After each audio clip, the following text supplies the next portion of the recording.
woman sure can be a friend of mine. But I keep on thinking about you, sister golden hair surprise.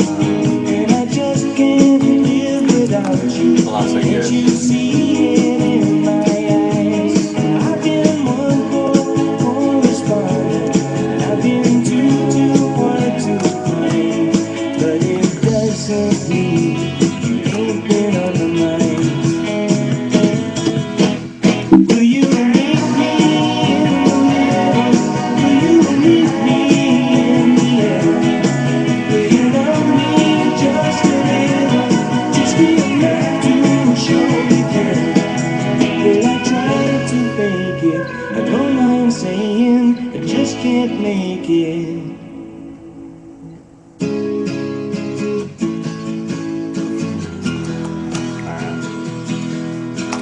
Hey, sorry folks. Howdy.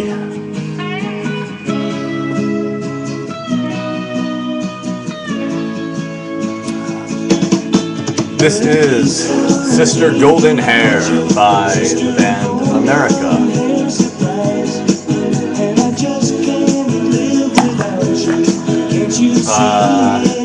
No guest today. I am broadcasting from home.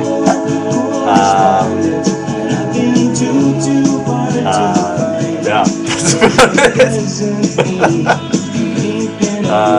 it. Cooney from home. I'm not wearing any pants. All else is good. Nice.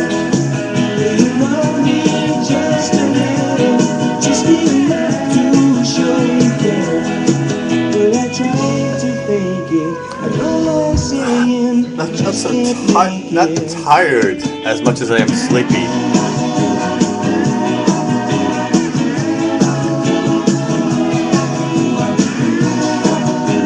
Nicholas, that is a great question. I have spent my life on a hunt for free outlets. Actually, I've heard some fellow actually wrote a book called Working Outside in Tokyo. An actual fucking book. And the book is basically a guide to all the coffee shops and places that have electrical outlets and don't mind if you bother them. It's like a guide to just basically places you can go and steal electricity while you have a coffee. It came out recently. It's about 6 months old or so.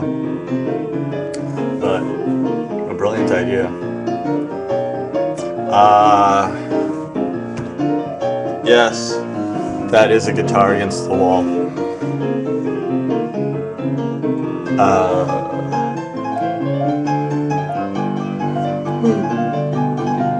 There are a number of musical instruments in this home.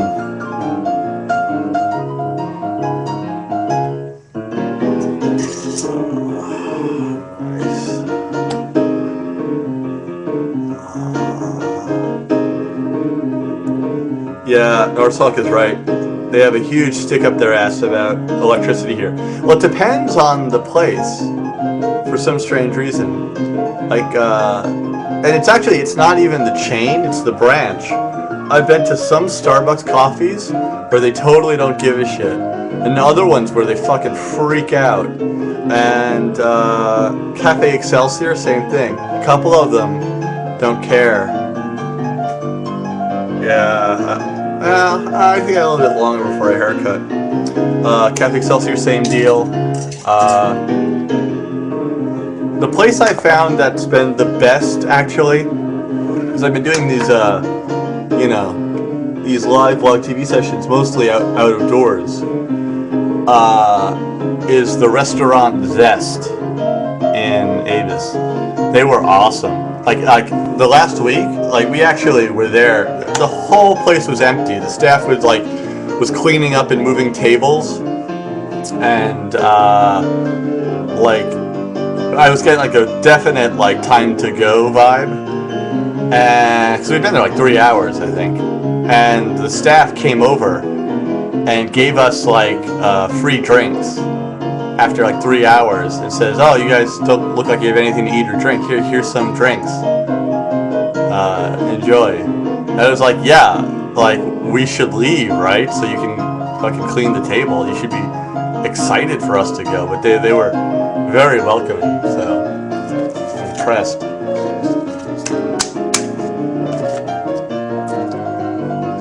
The lice are itchy as hell today. Absolutely.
Yeah, I did. The house tour is up. Yeah, I couldn't click the link either. I have no idea why. I was trying to click that link, couldn't fucking get it.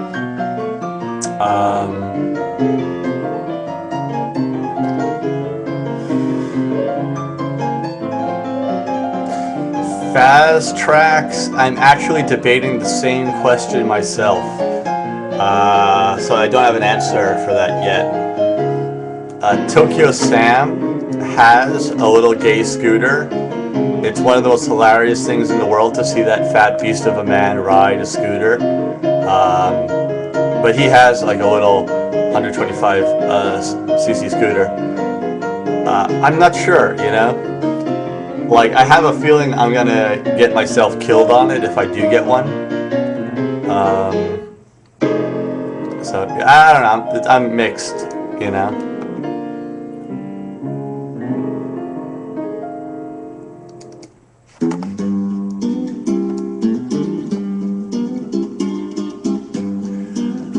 No, I'd be in the sidecar. That would be classic. Sam riding a little fucking scooter with a little helmet covering his obese head, and me in a little sidecar. Oh man, that's comedy gold right there. Metal Gear, it's the most embarrassing way to die, but I think it's quite easy to die on a scooter. It's not something you do wrong so much as someone in traffic nearby you does wrong. You get smushed, or you fly into a fucking tree. I would imagine it's fairly easy to get killed on a scooter.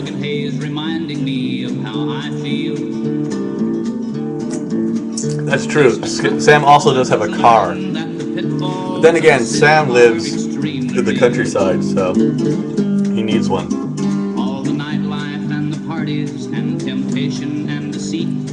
I do not need one. I live like 15 minutes from Ikebukuro Station. So it would be somewhat ridiculous for me to have a car. It's a bloody merry morning, baby left me without warning sometime in the night. So I'm flying down to Houston with forgetting her the nature of my flight.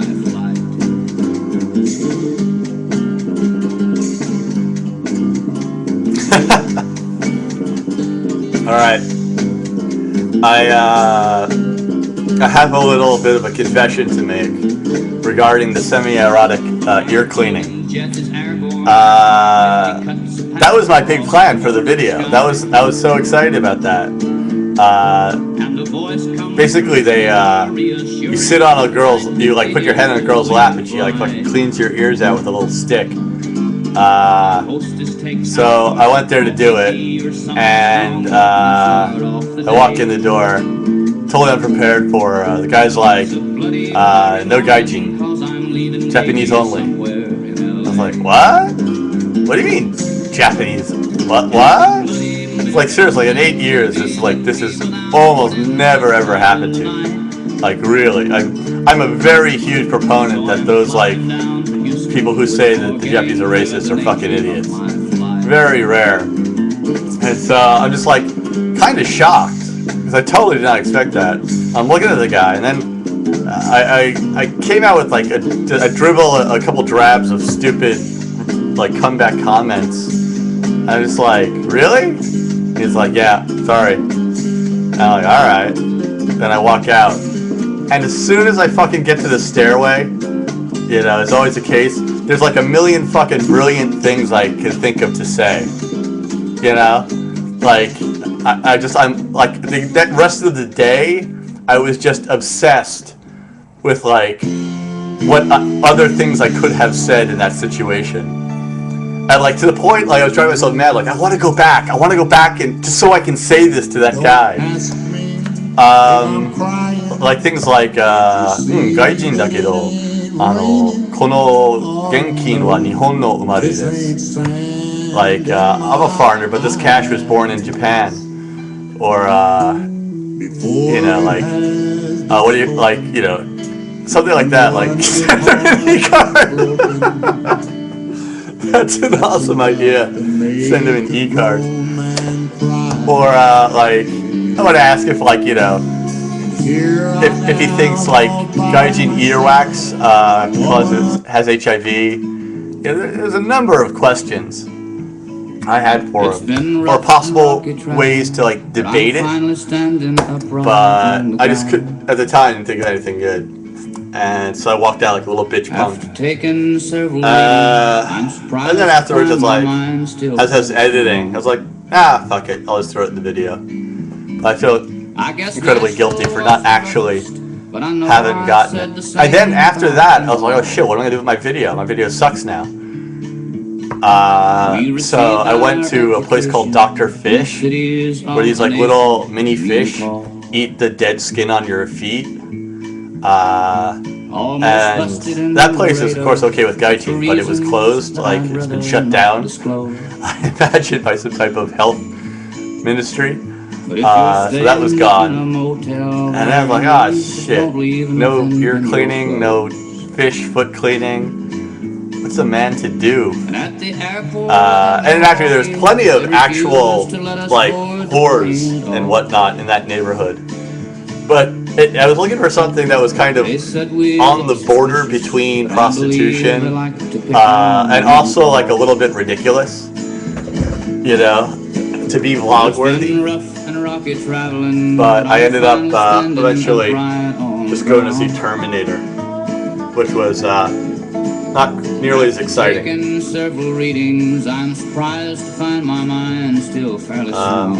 No, like there is a lot of other ridiculous stuff, and yes, there are she-males and things like that. But I think that just goes a little bit beyond, I think, the level of my videos. Like the, you know, I don't know.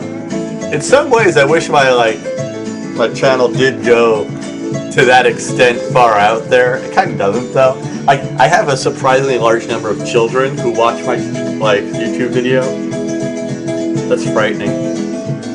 So I feel a little bit guilty about that sometimes. On a package show in Buffalo with us and Kitty Wells and Charles. Well, actually, I've thought about this long and hard, and like she-males are the closest thing to being a gaijin in Japan, in that despite how you were born, you're trying to become something else.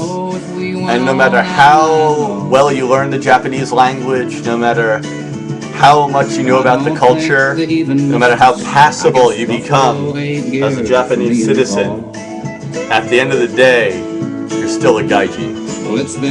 I think it's much the same with a transgendered person. That, like, at the end of the day, they still have a penis. You know, no matter how much they may try to pass as you know, as the other gender. Same. It's like a lot of times I think like gaijin living here, it's like they're not transgendered, but transnational. We received our You know, like they're trying to in the cities of live their life as another person.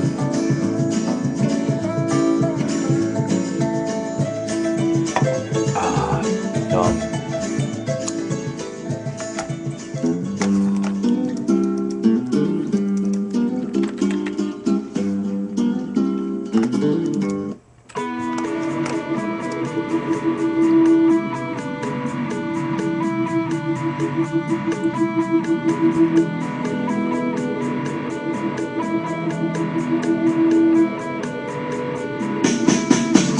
Billy Mays is the baseball player? I'm guessing.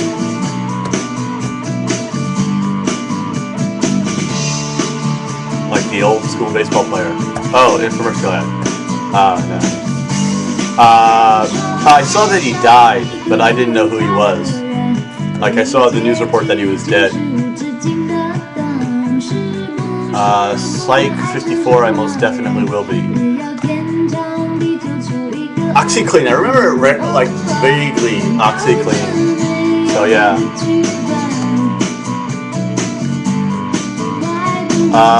Kasuro, are you referring to the PBS special or the English school?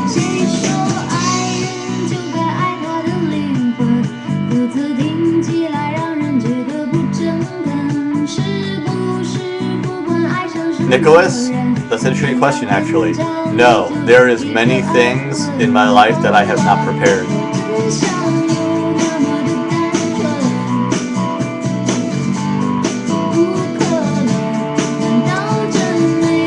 Wait, Kasura, like today's Japan time? Like the Tokyo time? I don't know what the Tokyo Times is.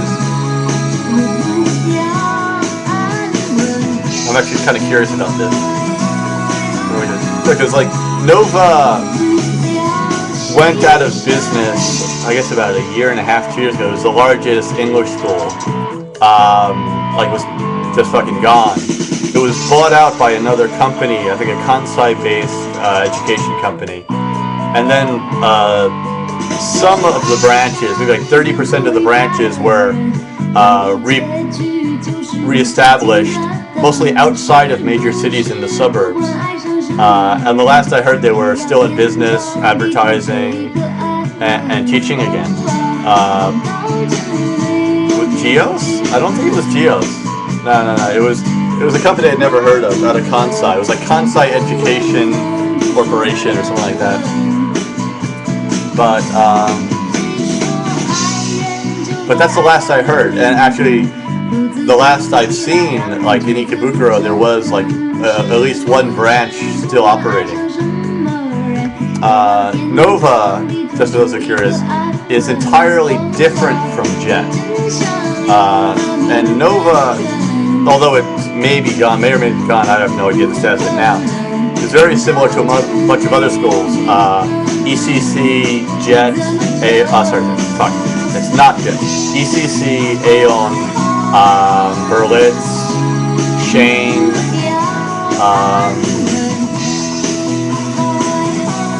what else? A couple other smaller ones, I guess. Oh, GABA. But anyway, those are private companies that hire foreigners from outside of the country, bring them to Japan, and then charge Japanese people to take like 40-minute, 45-minute English lessons with them, tutoring students or helping adults who are second language learners. The major differences between the private companies and Jet are this.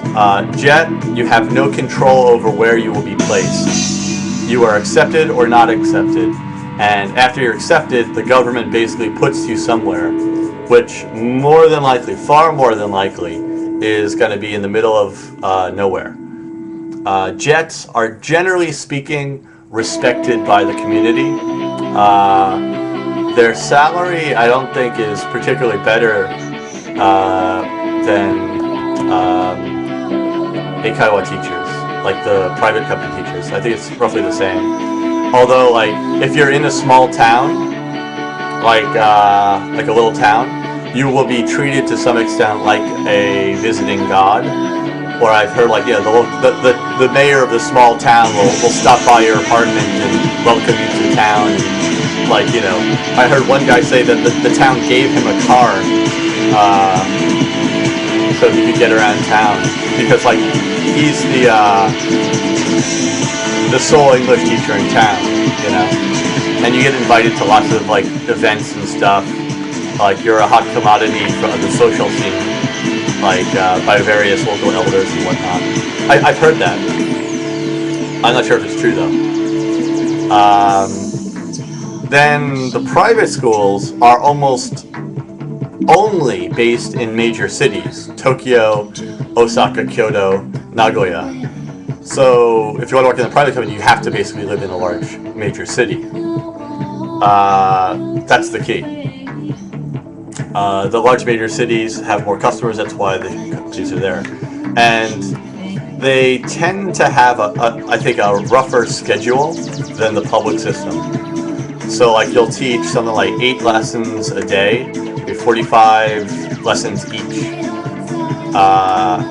And probably 1 to 5 students, depending on the school, in each class. And it's pretty bullshit easy teaching work. If some actually the biggest problem with that type of job is burnout. People burn out because they feel their job is so meaningless. They have a hard time respecting themselves and what they do. So burnout is huge amongst those teachers. And then third, well, it's like money to sit and make chit chat with middle-aged Japanese housewives and students and whatnot. Yeah, and Nelson, I definitely agree with that. Alcoholism is also very high. Then there's a third option, which is actually what Sam does, which is ALTing. It's actually the same thing Jets do. Jets teach in like junior high schools and high schools, and elementary schools. And ALT, sometimes you can work for a private company, and then you go and you work at different schools, you know, like so each day of the week, or maybe every day, you go to a different junior high school and you're like the traveling English show. You go to the classroom and you kind of help out the Japanese native, like, you know, Japanese person who teaches their English class. You help them out, basically, by showing pronunciation or, you know, doing things like that. I don't know how entertaining that is. I think that would have to be better at some level than the Eikaiwa routine. But it also depends on whether or not you like children.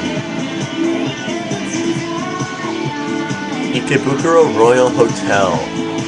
Nicholas. No. I'm trying to think if I've seen it on the street. What do you know what direction it is from the station? North, south, east, or west? I might have seen it.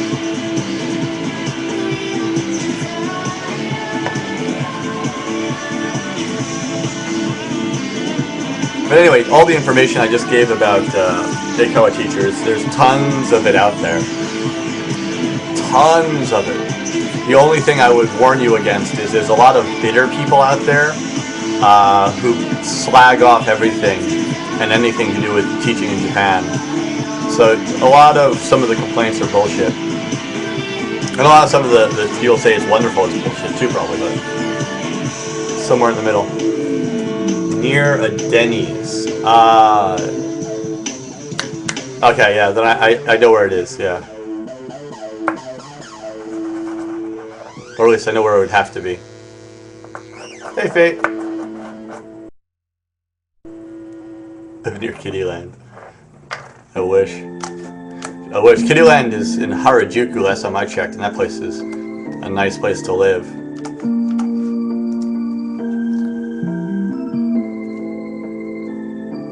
I'm tireless only because I'm in my home.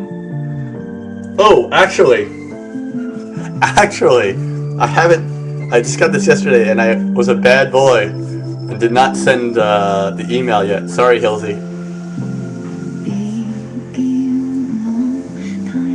I have a rocket necktie.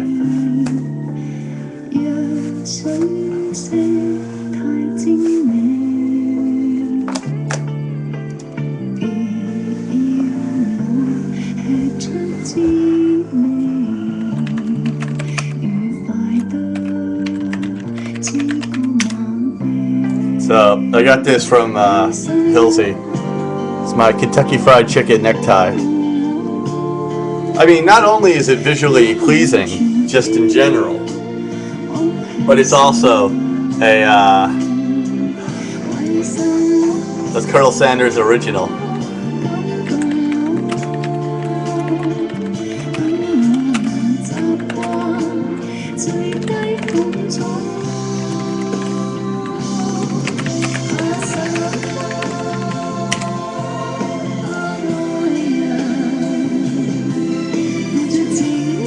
Sweet.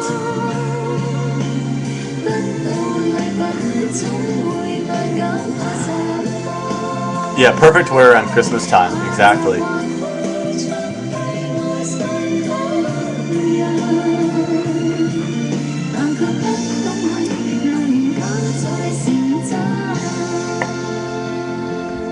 Do I shop at Bape? No. I once walked in, I had the balls to walk into the store once and realized how incredibly out of my element I was and immediately left. Oh good, like, I'm glad you were joking, because it's like, wow. I mean, a lot of that stuff's cool, it does not suit me at all, I think. You know? I'm not a Bape kind of guy. Oh yeah, someone asked about the hat before, House of Blues. I do, I'm very serious. Hopefully I'm going to save up a little bit of money in the next month or two. And I want to go on like a kind of shopping spree. And buy some new duds. I think I need like an image change. Like quite seriously. I've been getting like more and more like work offers and stuff and TV stuff that like I don't have the clothing for it. So I think I need to go out and spend money on like normal cool clothing.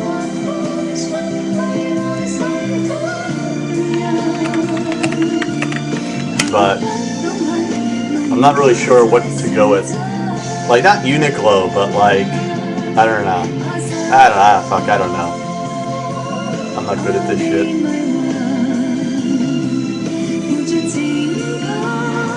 Stuff does not fit me. Like this lovely Japanese original, see if I can get this on screen, shirt I'm wearing.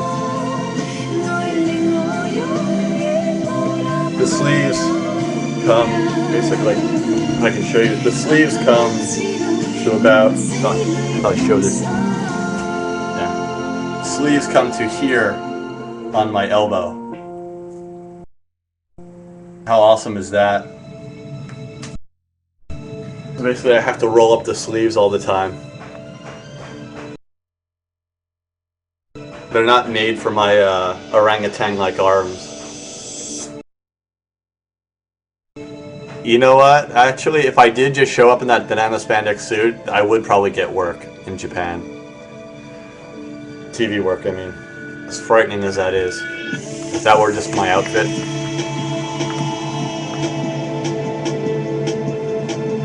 Dream candle, actually, I like that idea.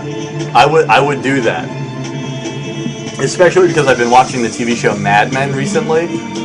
And I'm absolutely in love with that show. If anyone's not seen it, you should.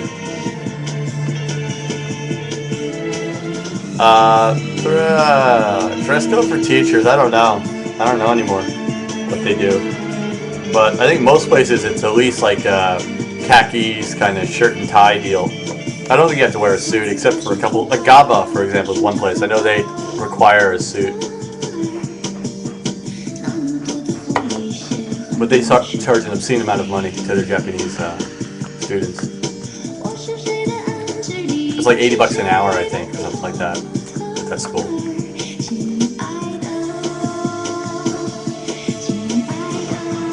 Yeah, Greg, we talked about Michael Jackson quite a bit last week. But to sum it up, my feeling is, why does suddenly everybody get all weepy about the pedophile dying? Essentially my take on it.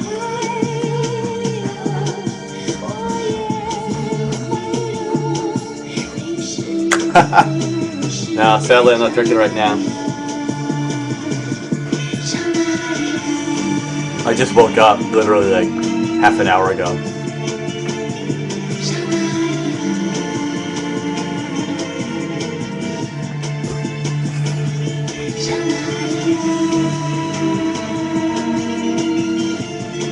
Yeah, I don't really know Billy Mays. I think I've seen the Oxy commercial once or twice. But Ed McMahon, actually, of all the people who have died recently, the only one I'm really kind of sad about is Ed McMahon. That's it.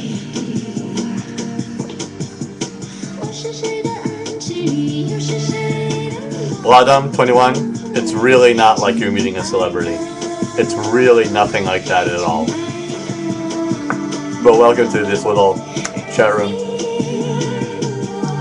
The thing is, and I may have said this last week, but anal cancer is funny.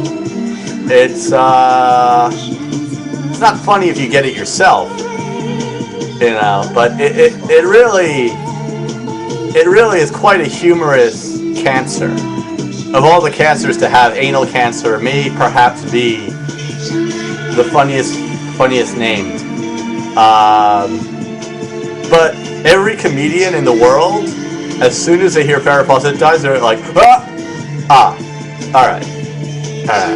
We'll give it some time. Let's not touch that.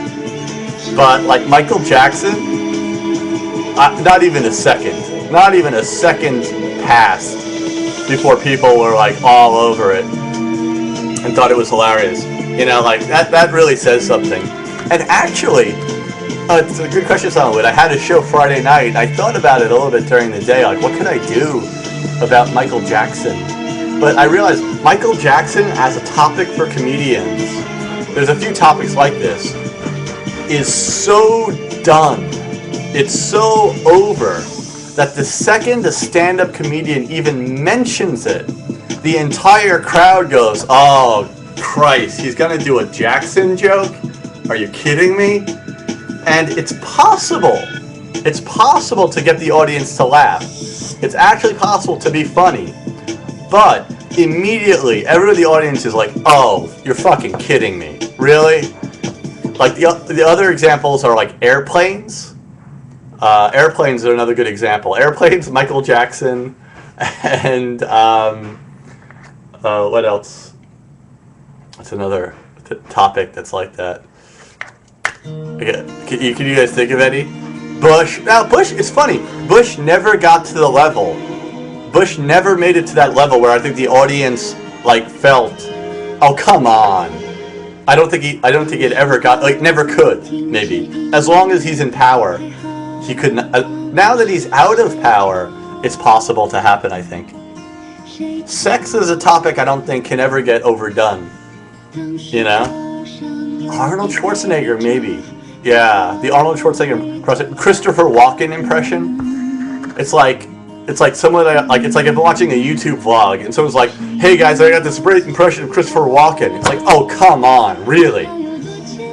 It's been done. We've got it. It's covered.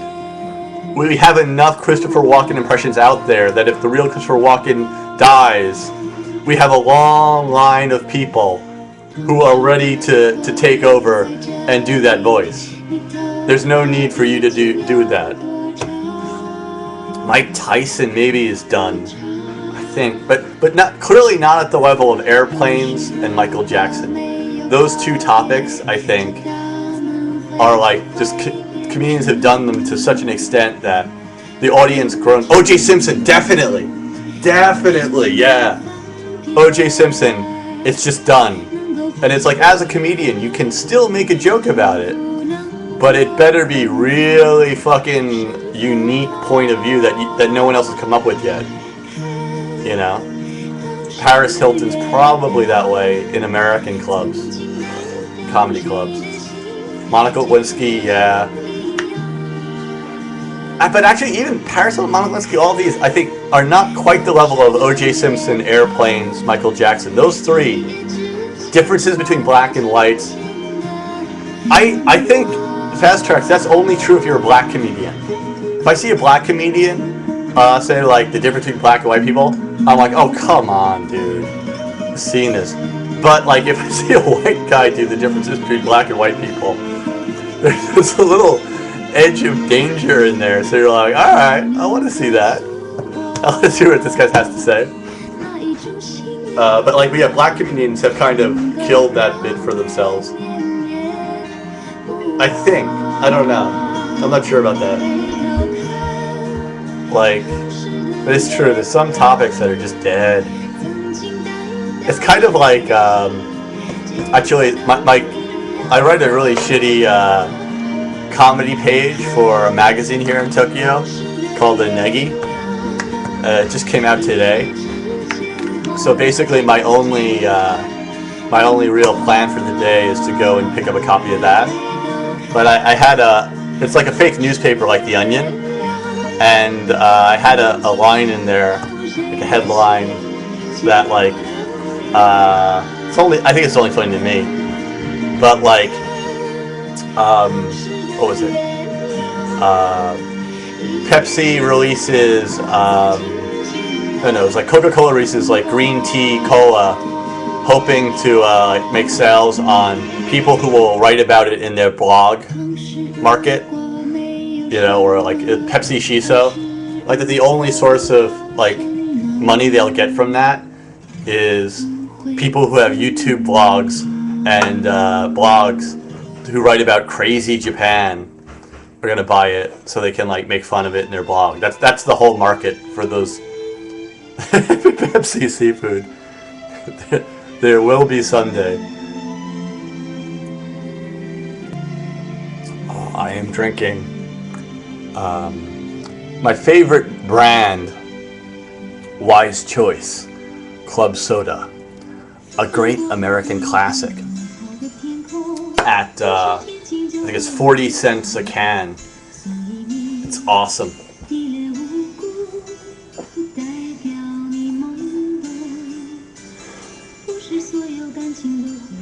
Yeah, it's super cheap. I buy it by the case at like a like, what do you call it, wholesaler in Ikebukuro.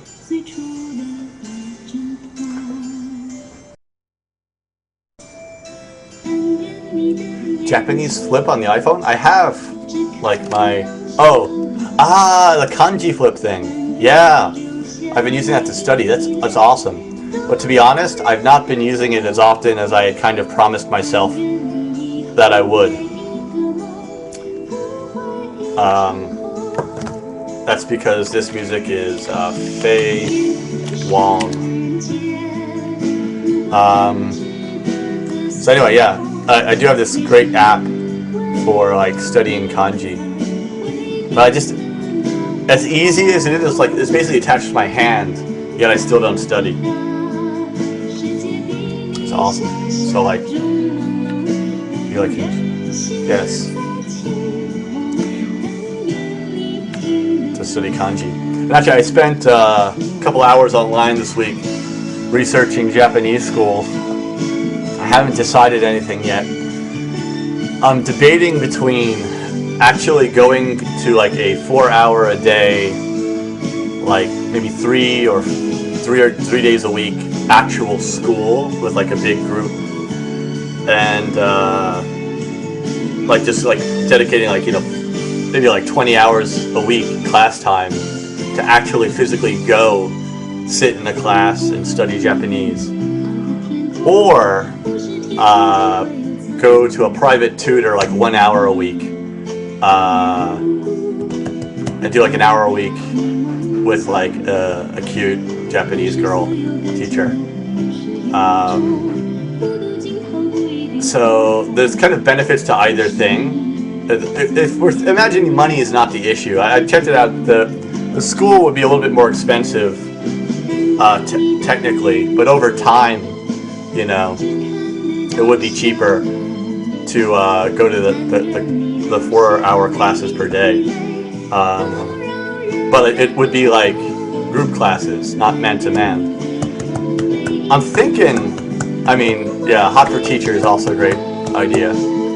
But basically, the question is it better for me to devote a large amount of my actual time to being in a classroom, or am I better off getting like a one-to-one tutor who can, like, you know, help me more directly and save that time to do other shit and like make money? So the thing is, like, basically I would be losing a lot of time, which would cut into my ability to earn money. But it might be more effective to be in like a 4-hour-a-day, everyday class. Whereas like the tutor, once or twice a week, I think twice a week would be better. It's kind of up to me whether I'm going to study in my free time, you know? But it gives me a little bit more freedom to keep working. So I'm just kind of like stuck between those two choices.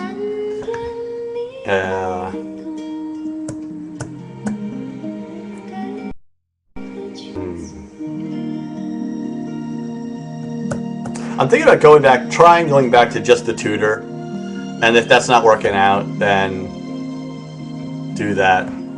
Well, I want to do a fucking video about studying Japanese. I've been meaning for like the last 2 or 3 weeks to do a video about studying Japanese, and then in the very near future, I think I have to do one about the 4th of July this Saturday. If I can find something interesting to do on the 4th of July, I'm going to vlog about that. But if not, Japanese, like how to study Japanese video, because it's been requested so many fucking times. And then after that, I want to do kind of like maybe 2 or 3 videos. It's going to be kind of a food series. Basically, one showing supermarkets, department stores, places like that where you buy food to cook at home. And then an episode on import shops, like where you can get hard to find foreign goods. And then third, I want to film everything I eat in a given week to show what like the average week of my food is like what I eat generally speaking in a week. So I kind of want to do those as like a kind of like a little run. And yeah, the cooking show idea, I think I mentioned that. Maybe I mentioned this on here. I've been thinking about doing a cooking show. I don't know if I should mention this or not, but it's just an idea. Maybe I didn't explain it completely. It's just kind of this weird idea in the back of my head. I kind of want to do it, but I'm not sure. I've already started like testing some recipes. Like this week I made like 3 different test recipes in my test kitchen for a cooking show.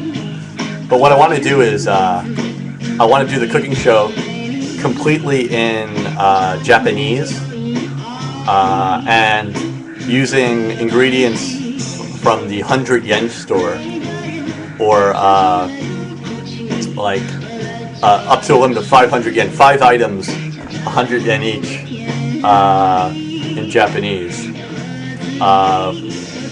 Subs, we'll see. We'll see. I'm thinking what I might do, think about this for a long time, is ask if anybody out there wants to sub my videos for me. And then let them do it, because I'm really kind of tired. I enjoy making videos, but I really do not enjoy making subtitles, because I'm essentially lazy. But if I could find like somebody out there to fan sub them for me, that would be huge. That would be huge. $1,000 a video?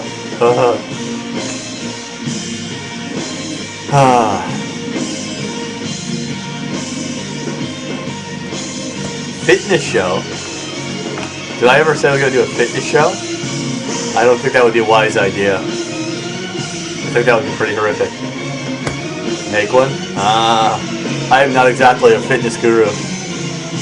Actually, I spent about like 3 hours on the phone last night with a long-time friend, very good friend. Hold on a second.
Alright, sorry.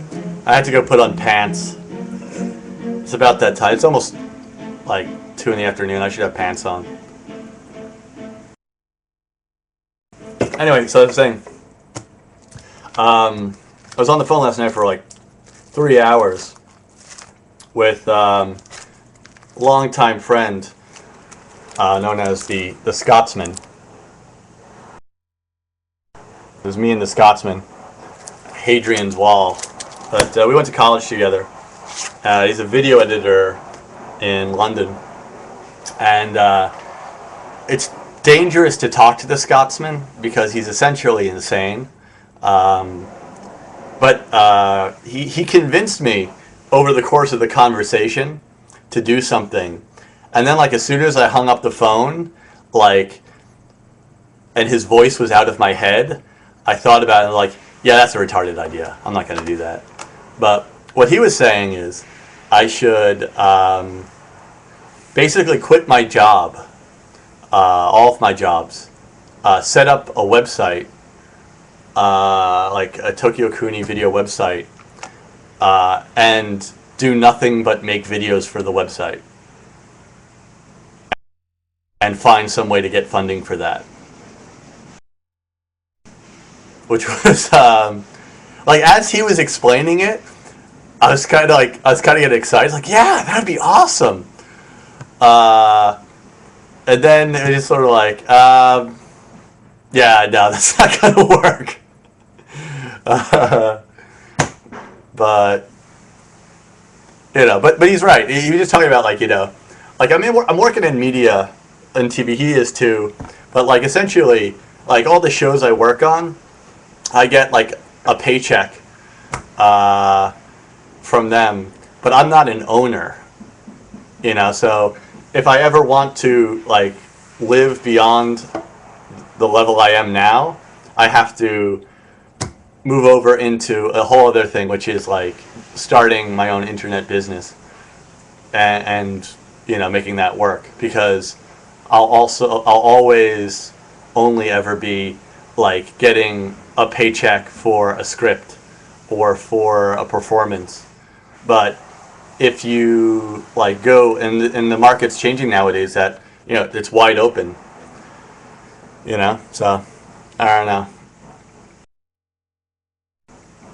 Yeah, I'm self-sponsored right now, technically. I basically am self-sponsored,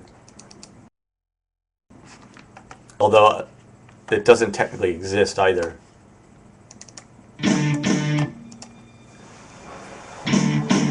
Yeah, no, that's the thing, is like I'd have to do it with either advertising, which is not going to work, or I'd have to be like a pay site, like $1 a month, something like that. Like it was like $1.99 subscription service, but I don't know. But then the idea would be that there would be like videos every like definitely like a normal life Tokyo video every week and more, you know.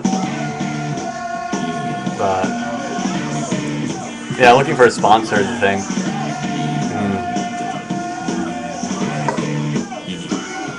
But if like if I'm just looking for a sponsor, I might as well just do that on YouTube. You know?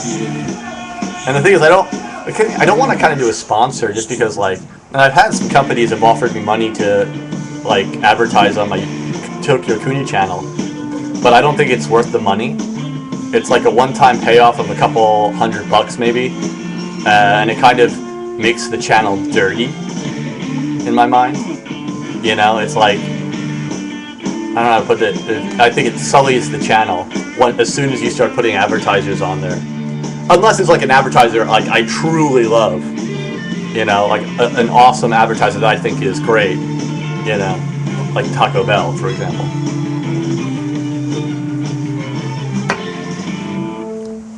Hilsey, that's a rational idea. I think you're right.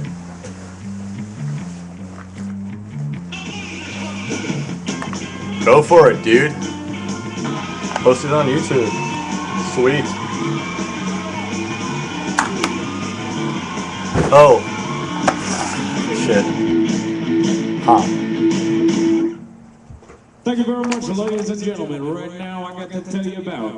Actually, I just remembered I have to get business cards printed today. I designed them last night on Photoshop. I was going to try and show them to you, but I'm just thinking, like, how can I show you something that's on my screen with a built-in camera? Oh well.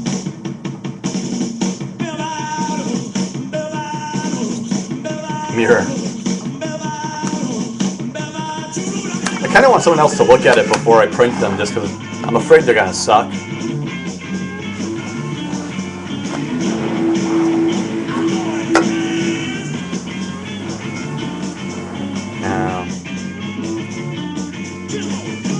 Well, actually, the other idea with the website was that it would not be solely me. If I could get the monetary stream like to work, if there was some way to get it financially viable, I would then pay specific other YouTubers to do guest videos if they were actually good in quality.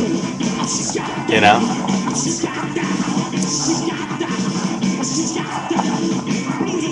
But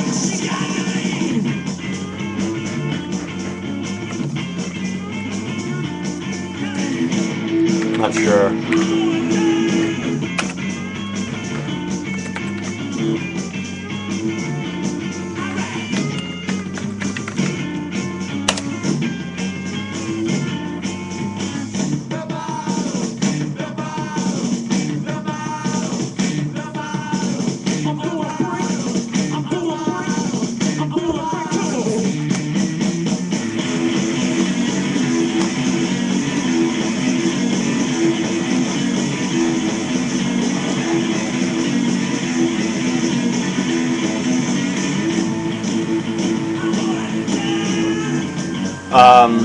Yeah, anyway. I'm not sure. I just banned it.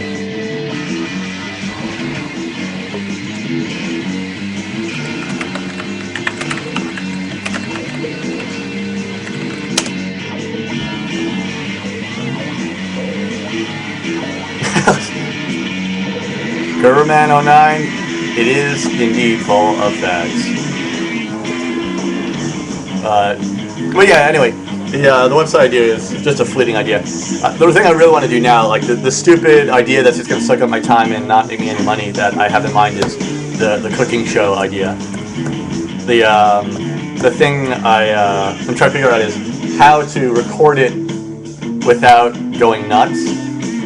I think I'm going to try, because I still have my old Zacti and my new Zacti. I think if I set it up with 2 camera angles, I could just do it, record it from those 2 camera angles, and then edit them back and forth. That would make it a lot easier to record them. I'm thinking, you know. But if I can figure out how to do it easily, I'm gonna do it. I'm also thinking about buying a new camera, and that's the main reason I was talking to the Scotsman last night. He's very, very knowledgeable about cameras. Because I've been looking at my YouTube video quality, and even in HD, it's just not as nice as a lot of other people. or as it could be. So I'm really thinking I need to get a nicer camera. But the problem is, and I think the Scotsman's take was to stick with the camera I have, because as soon as I go up to a larger camera, it's a lot harder to do it by yourself. You can't like easily like hold the camera, adjust it, and like, you know, once you get a better lens, you have to start worrying about issues of like zoom, like like focusing. Whereas on like the kind of point and shoot piece of shit I have now, it's all taken care of inside the camera. But if you get a slightly bigger, nicer, larger camera, there's going to be a whole bunch of other issues. Like you need like an actual cameraman at that point. I think he might be right about that. I said, yeah, I'm a big boy now. I can yodel like King Arthur. You know. The other thing, I have to get a camera with an audio jack so I can get a lavalier, like a pin mic or something like that, because the audio is really shit on my videos right now. Especially this last video, there was a lot of shots I did in the street which were completely unusable because the audio was just so shitty. I can yodel like them white folks. You know. You better be careful yodeling like Later, them white Fate. folks. Actually, this is a question for anyone out there who has any idea. I'd like to do what do you call it? A survey of my viewers, an online survey. Basically set up a web page with a bunch of questions and then direct people from my YouTube channel to go to the survey, take the survey, and then I could get the raw data from that. Does anyone know of a website or an easy way to accomplish such a feat? So I kind of want to like poll my users and find out, generally speaking,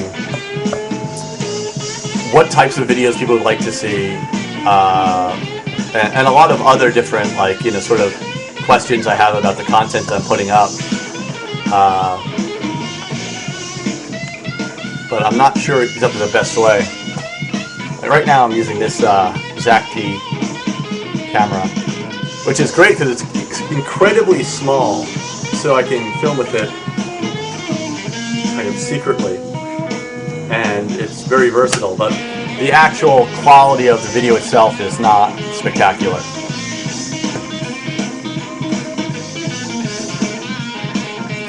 I wonder if the survey could go up on the message board. I have to look into that. You're right, there might be a function on the message board. But it's like, I think that the message board though, it's kind of broke dick. It's like you can ask a question and get what people think, but it shows what people think. I kind of don't want people to see the answers to the questions. It's kind of information for me.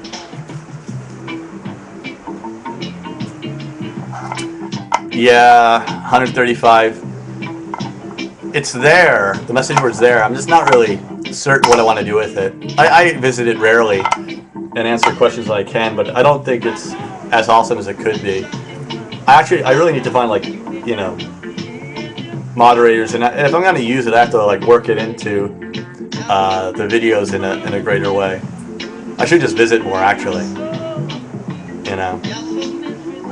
But then again, it's like that or other shit. And I keep getting people are annoying me why I'm not on Twitter. Like, I'm debating it. I signed up for Twitter, so I have an account, but I'm not tweeting as it is. So I'm just kind of like, well, what's the fucking point of Twitter? I don't know, I think it's evil. But at some point I feel like I should. I don't know. It is completely useless.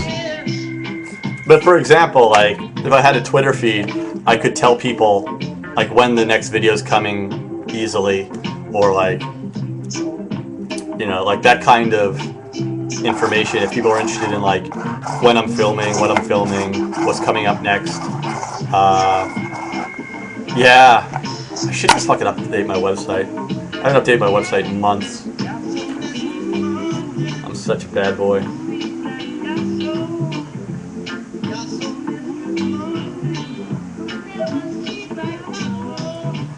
Now the blog would take too much work. There's a blog on my website, but I haven't updated it in several months since I started running this website for NHK. There's a limit to the amount of time I can spend online and stay sane.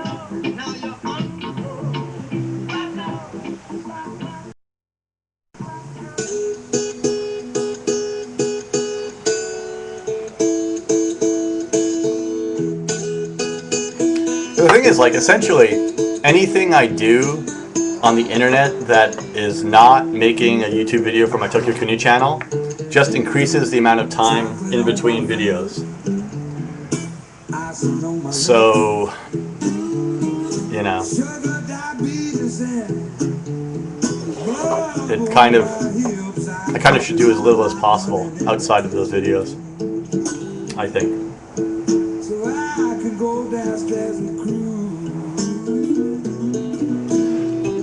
Hilsey, I'm not exactly sure what the goal is. I don't think there is one. That's kind of the sad truth behind this. I have no idea why the hell I'm doing this anymore. Originally, it was just to update my friends and family, really.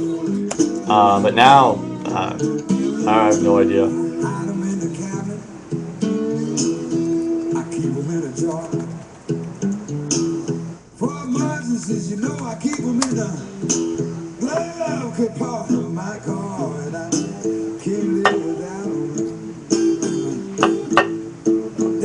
In what way is it telling, Silent Woot?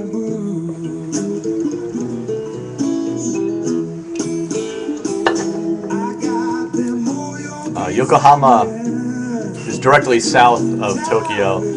It's between Tokyo and the ocean, basically. It's in a prefecture called Kanagawa Prefecture. Ah, I see, Silent Woot. No, Asahi does not sponsor small potatoes like myself.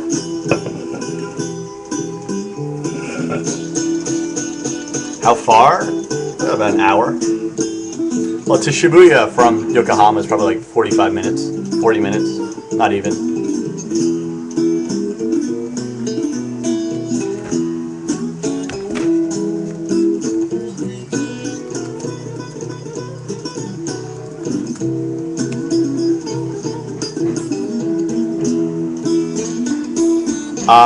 Triz, no, I'm done with teaching.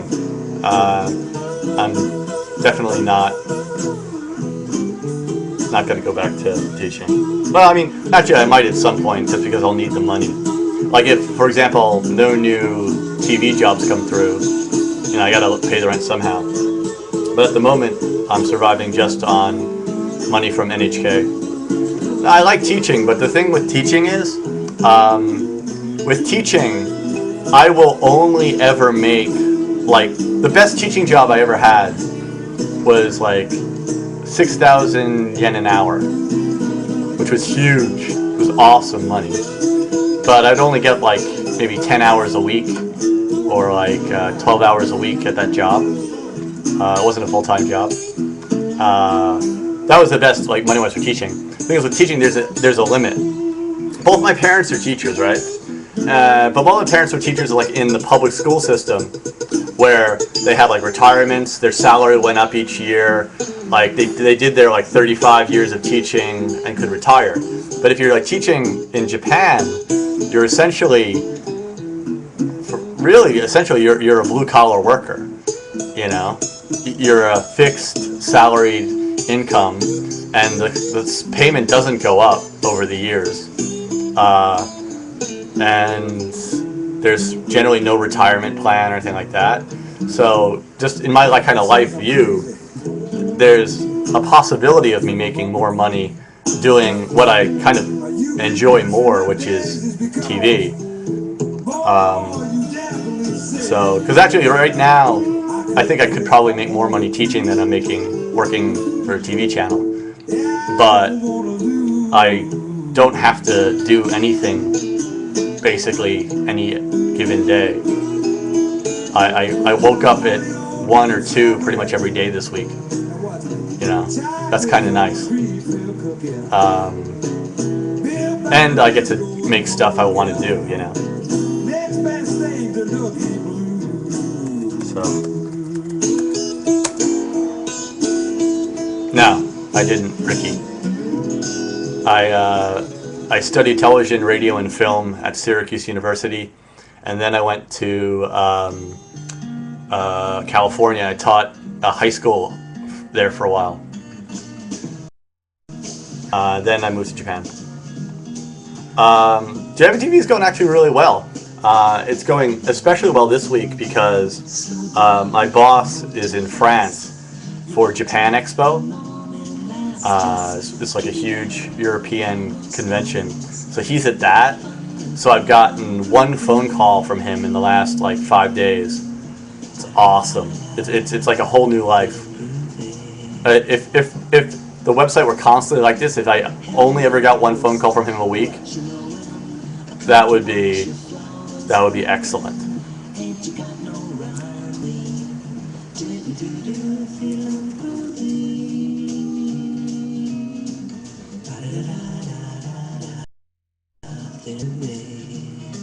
Actually, I'm right now on the computer. I'm about to post a blog onto the JVT website. I have Danny Chu's latest post for the website, which I'm going to put up now. This will be my work for the day. And done.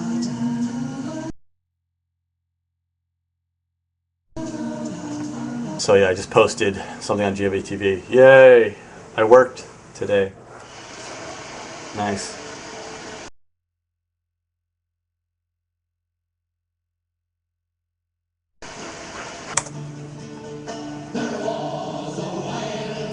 Well, it's funny though, but it's like talking to that woman last week, the woman from Rakuya who has, I don't know if you saw last week's episode, that website. It's things like that. It's like, she's got like a plan. She's got an idea, you know? I need one of them.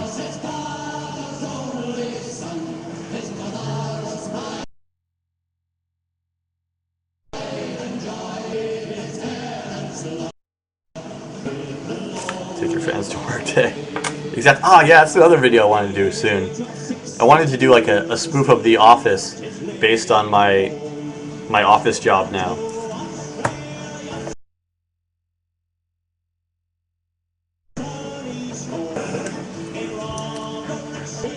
Why did I choose an Apple computer? 135? I think it's because I'm a faggot. No, I just been sucked in by the beauty of their white, sleek design. And actually, I use Final Cut Pro for editing, which is actually, I think, well, it's not that Avid maybe is better, but that's the software I like.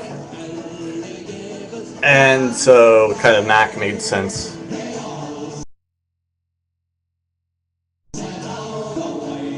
I've gone completely Apple. It's so sad because it's just a big fucking company like any other company. It's not special. It's not different from Microsoft or anything like that. But now I've got like my iPhone and my fucking laptop and my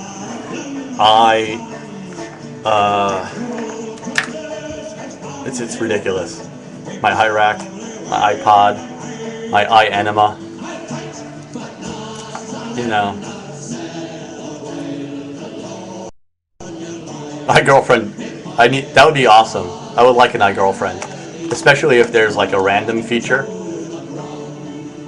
I can randomize it. That'd be cool. Alright, where's it?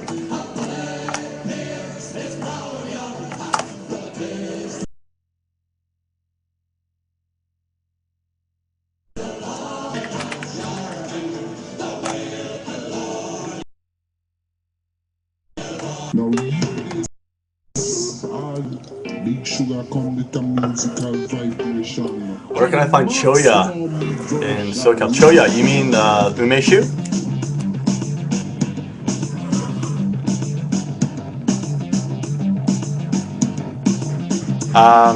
I think your best bet is maybe trying to import it online. Like, I check out that girl's website who was on the show last week.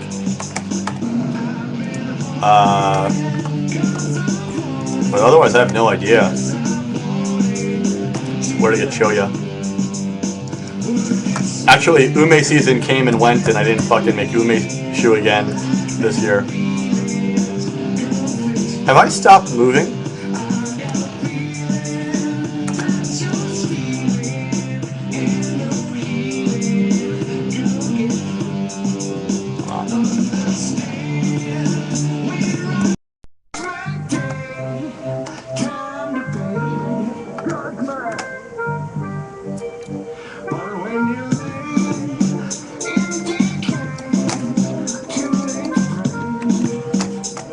Hey, I just checked out that website from the girl who was on the show last week and found umeshu. So they do have umeshu on the for sale, it seems.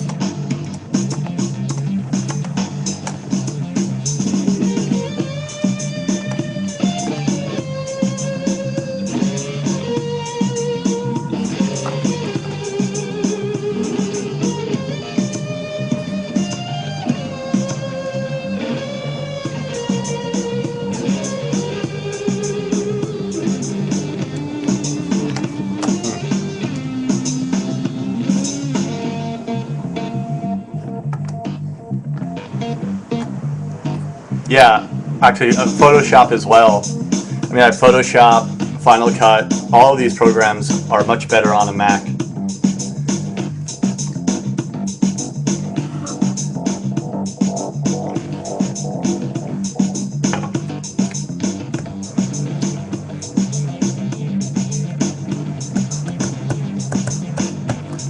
Nicholas, it's different in here.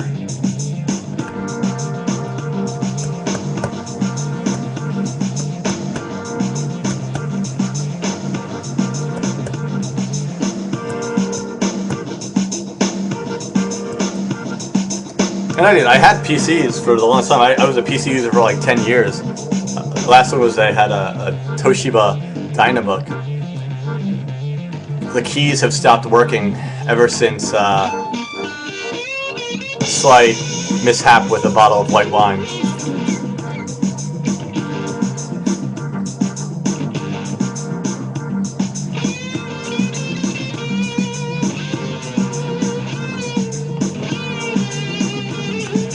Yeah, they play cards in Japan. Japanese usually refer to it, in Japanese they say trump. A trump is a deck of cards in Japanese, basically. No idea how that happened.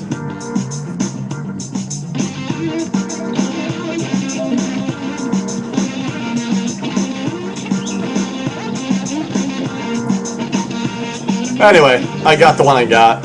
I'm a Mac user. Suck it. Ugh. This is very exciting. I was walking home last night and I found a card on the street.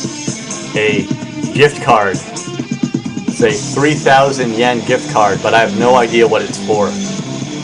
Part of me feels like I should return it to the police, but part of me is also not stupid. So we gotta try and find out what the hell this is for.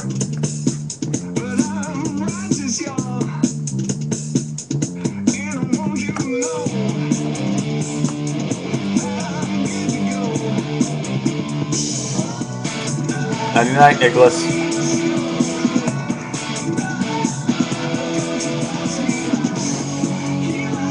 Sold out of life?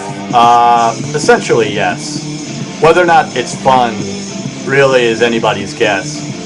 But much like many other things like Twitter, it's what people are doing.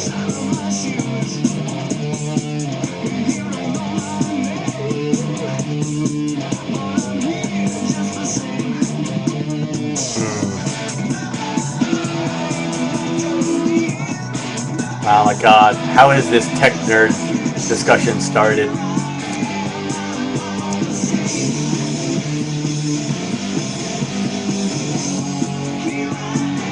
Oh, you saw the Willie, you saw the sake episode? That was fun. I was fucking drunk by the end of that episode. It was hilarious. Like, because we started at like 10 in the morning. And she's like, you don't have to drink it. You can just, pretend to drink it. I'm like, no, I think I should drink it. I really think I should drink it. And so we went to like maybe 3 locations or 4 locations that day. The morning was like a expensive restaurant that pairs Nihonshu with food.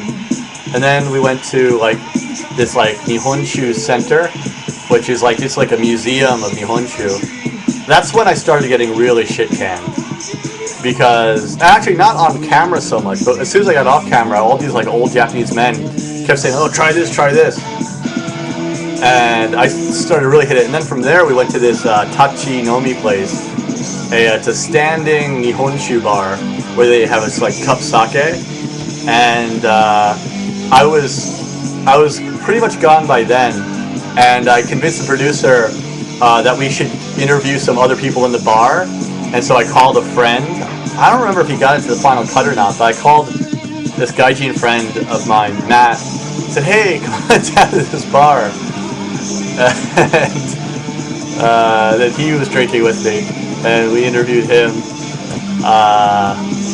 That was fun. That was fun.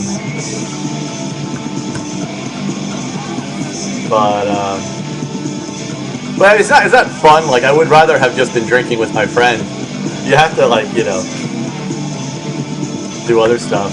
Oh well. Ah well.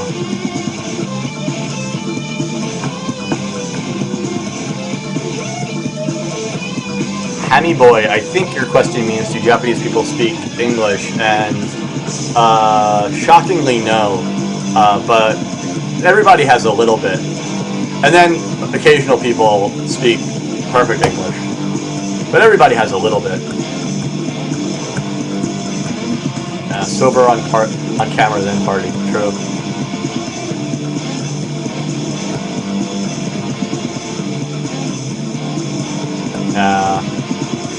Actually, the Harajuku solo life thing.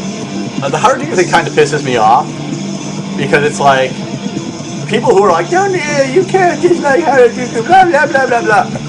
Is it not okay to dislike 1 or 2 places in the city you live? Everybody in the world, no matter how much they love their city, there's a neighborhood or 2 they're like, yeah, that place kind of sucks. Like, it's so irritating. People are like, if you let Japan go home! It's like, alright, sure. The reality is, it's just because this medium is not linear. Nobody watches my vlogs in a linear fashion. Very few people do. But they happen to find one and say, oh wow, this is an interesting vlog, then they go to the beginning and they watch them through. Most people watch them like random spots in the middle. So it's very difficult to do things that are like, like, for example, Kenji. If you just watched my last episode, you would think that I was a homosexual for the first half of the video. Because I'm wearing a shirt that says I love Kenji, which is a Japanese guy's name. And then I'm sure like, I've got to buy something for my little friend Kenji. Unless you're aware that that's my fish's name. But I can't, like, it's hard to reintroduce basic information in every episode for people who may have just joined the program. Yeah.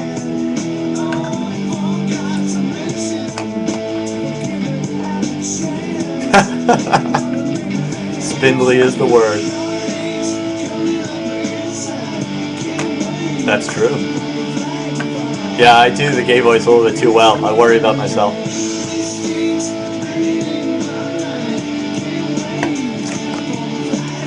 There's a great Chris Rock bit about that. I wonder if I have that. No, not Chris Rock, David Cross. What? How do I not have that? Hold on a second.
I have no idea why it's not my iTunes, but David Cross has a great comedy album called Shut Up You Fucking Crybaby. There's a great thing about the gay voice in there.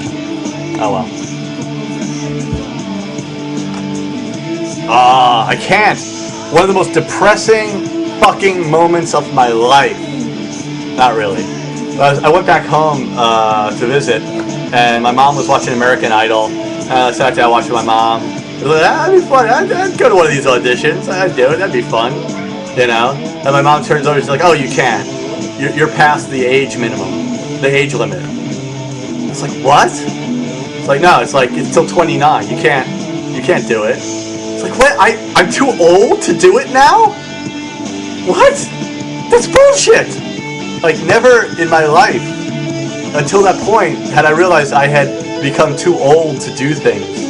Like, legally. Like actually, by the rules. Like, there's an age limit for American Idol. Yeah, they do. At least I'm almost sure that it was back then. I don't know if there still is. I think the age limit is like 30. Let me Google this.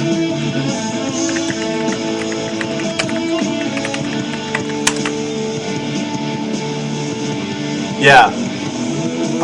28 is the age limit. And apparently they're considering raising it to 30, but yeah, that's not gonna help me. Japan's Got Talent. You know what? It doesn't actually. There's a much better show on Japanese TV. There's this great show on Japanese TV. It's painful.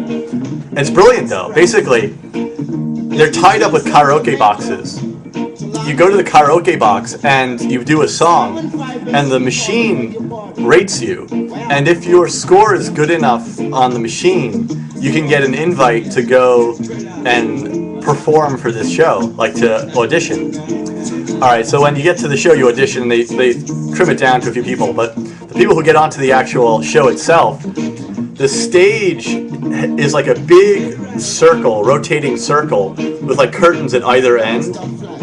And what happens is, the stage rotates you out into the center of the stage in front of the microphone, and you start singing, and a clock starts counting down, and the judges who are sitting there watching you can like press a button to give you more time to keep singing. So like if you're good, they can extend your time, and they keep extending it if you're great, like till you can finish the song. But if nobody extends it, they have this like horrible, like, you know, clown music, like wah wah wah, and like the stage starts rotating and rotates you off the stage into the back. It's so fucking cruel. It's awesome. It's awesome. Unfortunately though, there's no Japanese Simon Cowell. Like, they couldn't handle someone being that shitsure, that rude. It's kind of too rough. Yeah, it's more like Texron. It's more like the Apollo. It's great, but the fact that they actually have a rotating stage to get your ass out of the way.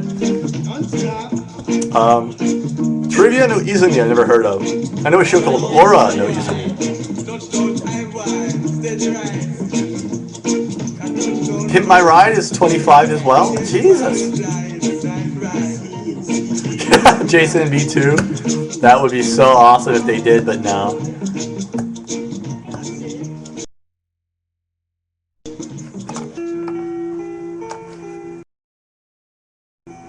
Yeah. I don't know. I don't understand people who go on those shows. At a certain level, you know. To be honest, like, I used to think the best part of American Idol, I've watched it very, very little, but it was the really horrible people who are totally unaware of how horrible they are. I used to think that was the best part of the show. But then after watching that a little bit, you kind of start to really dislike watching that part. It gets painful to watch. like when it gets towards the end there, and it's all these fucking people who have talent actually singing, I totally lose interest. I did watch I'm a Celebrity, Get Me Out of Here.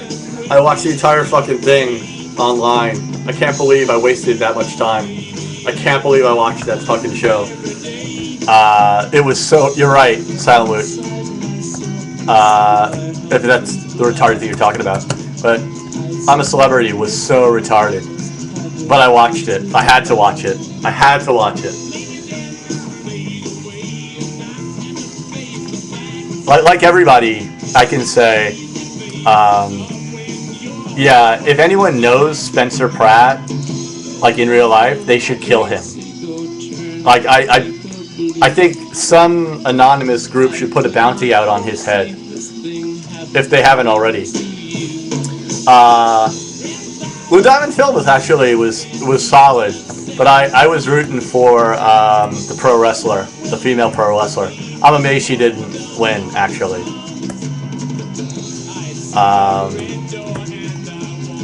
I definitely like what's it? I especially like her because her veterans charity. That was like an actual charity.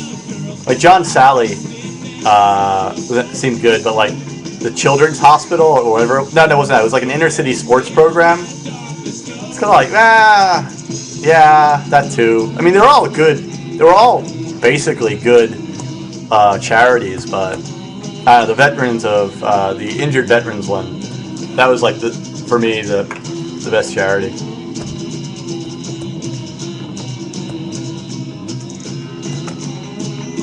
My YouTube award is right here.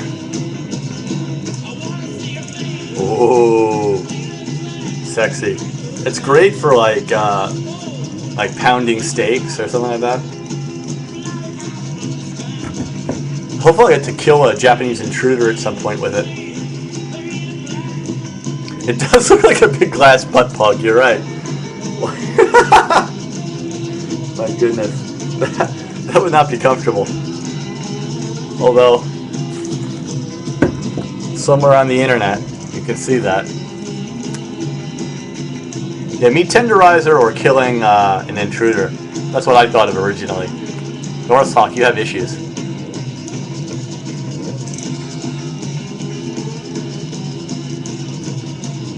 Oh God, people. Where are the internet censors?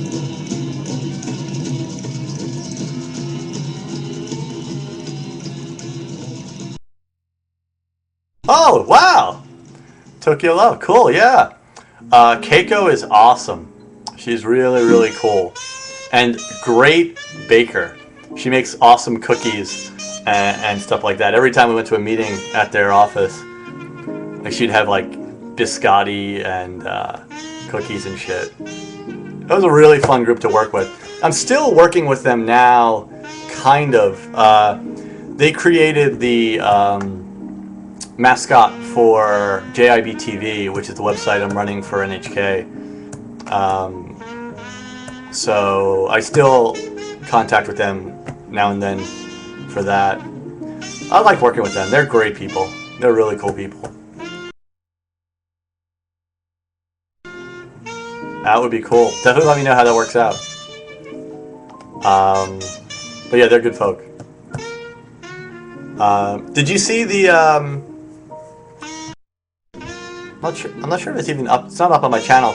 Did you see the documentary for Tokyo I did for them? Oh, okay, yeah. I'm trying to think if there's anything else out there I've done with them. Yeah, and they're all French people. Again, but different from the French guy I work for at NHK. I am at home. This is my lovely home.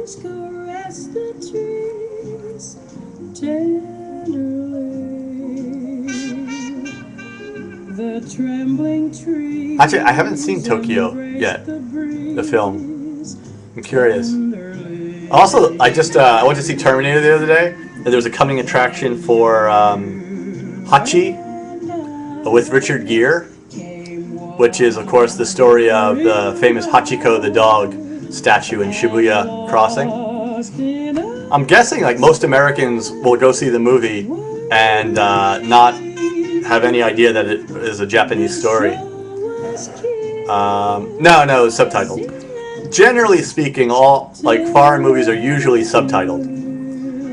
More rarely they're dubbed. Japanese people generally don't like dubbed as much as subtitled. Unlike Americans, actually, I think. I don't know. But yeah, it's basically usually subtitled. The only things that are dubbed are animations.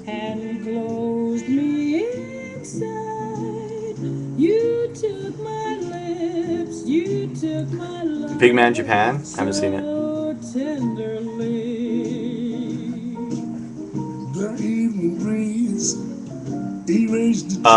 Yes, Tokyo Love, I absolutely read them. And I usually respond, but it takes sometimes a couple weeks, depending on whether or not you're a hot girl.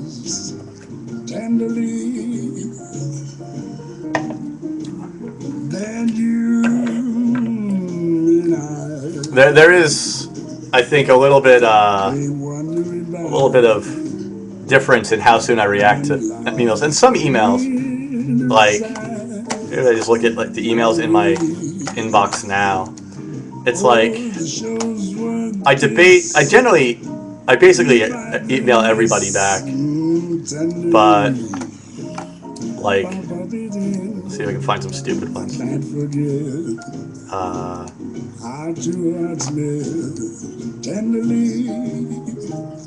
Okay, this is great.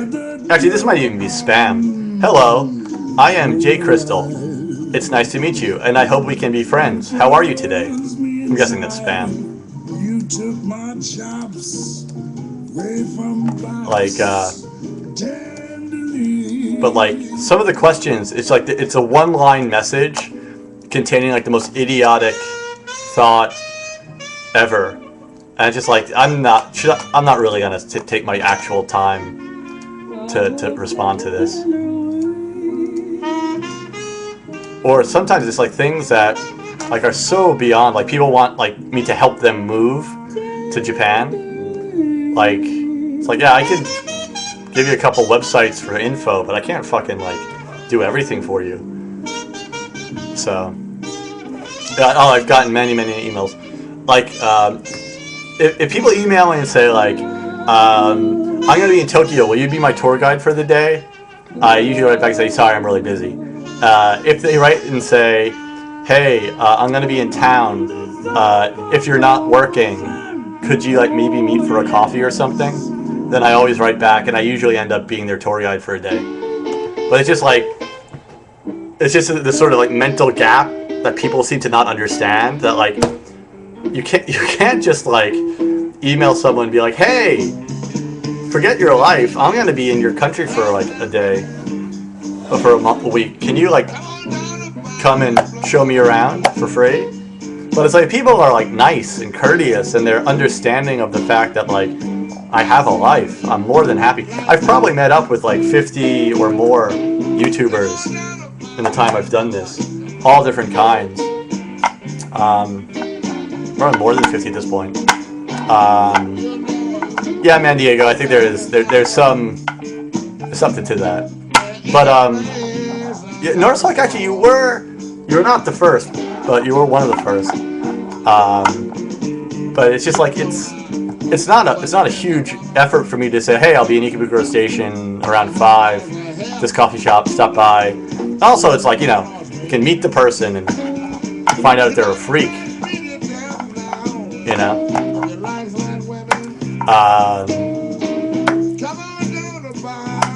They don't have chewing tobacco in Japan. The only chewing tobacco in Japan I've seen is at the Tobacco Salt Museum behind a glass case as an exhibit. And there is a place that sells snuff in Roppongi. Little pouches of tobacco. But then all rules are off if you go to an American military base. If you go to a base, you can get pretty much anything.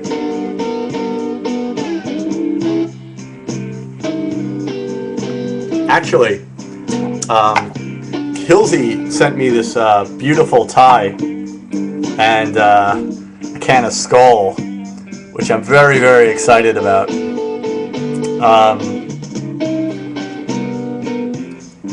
Well, I think a pro account still has ads, doesn't it? She said, look at your baby. You know I love you so. Can someone answer that question? Do pro accounts still have advertisements on them? You know I had it for the front door. Actually, I have some like PayPal money. I'm gonna just buy myself a pro account at some point. I'll do that today if I can. No, I don't chew tobacco at all. Just sometimes, occasionally, accidentally, some tobacco will fall into my lower lip. It's kind of one of the hazards of living, you know. Essentially, I can't get the tobacco I like here, so I don't.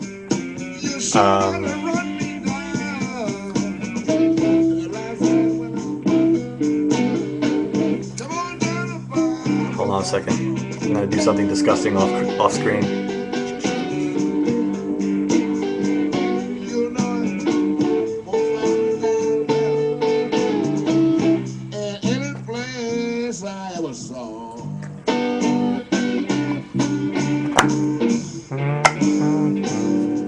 What does Cooney mean? It means so many things to so many people.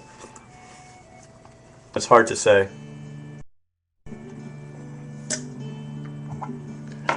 Really? I'm kind of set on having my hair short, generally speaking now. I think I'm too old to have the long hair anymore.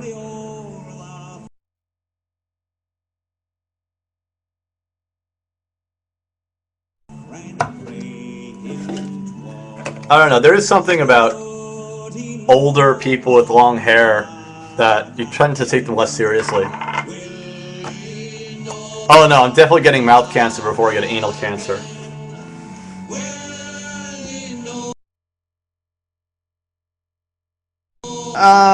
It's not like that they were like hippies.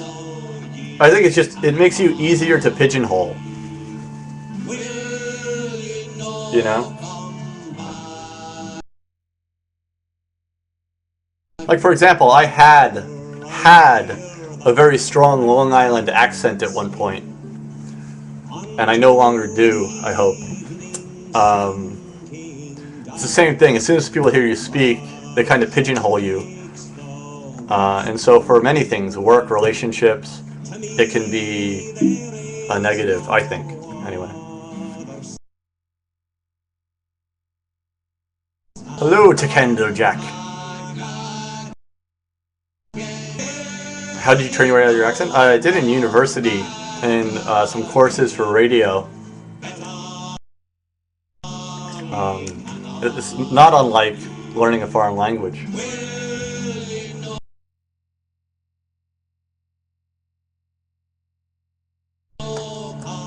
Yeah, she had a full-on fucking Brooklyn accent. I find it very attractive, actually. Strange. But the Long Island accent, though, I hate. I fucking hate the Long Island accent. If I ever meet Long Islanders over here, it's fucking... Man, it's rough. I just can't stand the Long Island accent. But her accent, I liked a lot.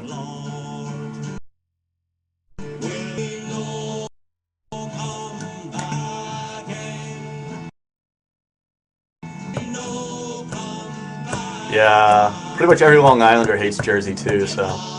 Hello, JT Can. Why am I making people listen to Irish folk? Sorry. There's a lot of stuff, it is on random in my iTunes. So there's a lot of shit you guys would not like.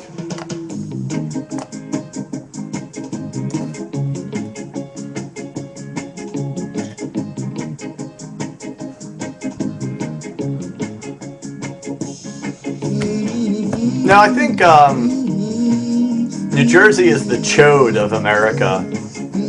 Clearly, like, Long Island is the shaft, Brooklyn is the balls, Jersey, northern New Jersey, is the chode, and Philadelphia is the anus. Taint, yes, that's what I mean. Oh, that Daily Show bit on Long Island was fucking classic. That was awesome. What's Connecticut? The urethra? Connecticut. Connecticut's America's vagina. Any rib slime? Let's see.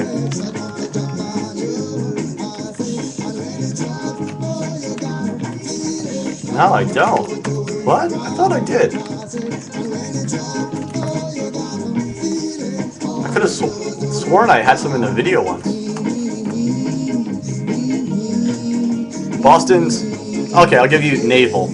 Belly button. I'll go with that. I like Boston. Boston's a great city. Like, work aside, if I had to live somewhere in America right now, I'd either live in Boston or New Orleans. Those would be the two places I would most like to live. And no co-host today. Sorry.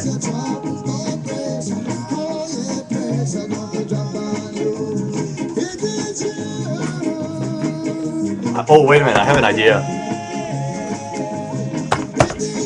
I just had a really stupid, crazy idea. Oh.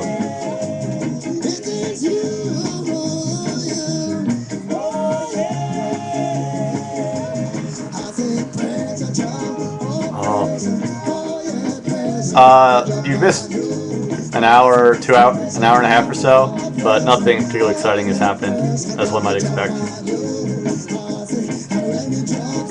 I got an idea.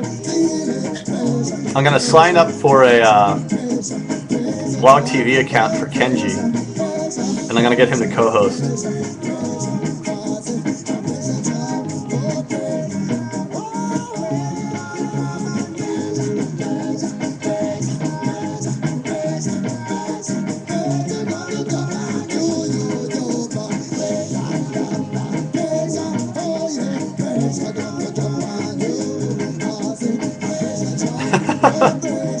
You should see the ideas I have when I'm drunk.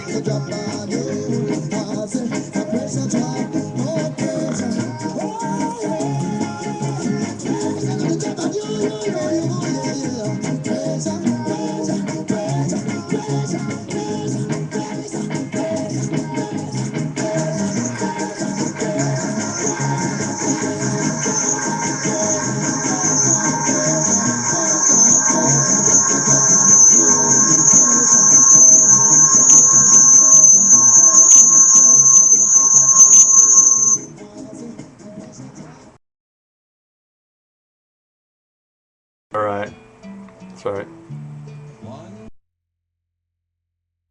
Sign up. Hello? Sign up. Alright.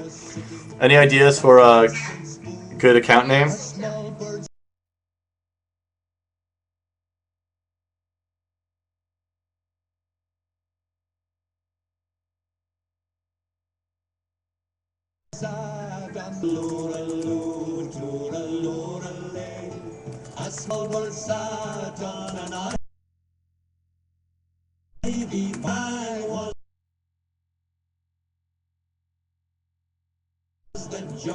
Kenji's death knell.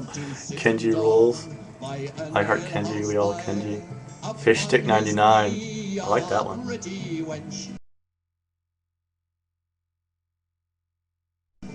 Fuck, why does this Irish music keep coming up?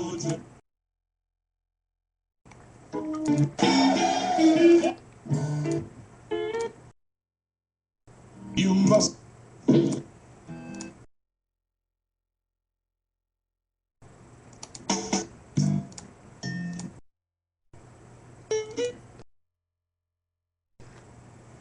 Oh, miss.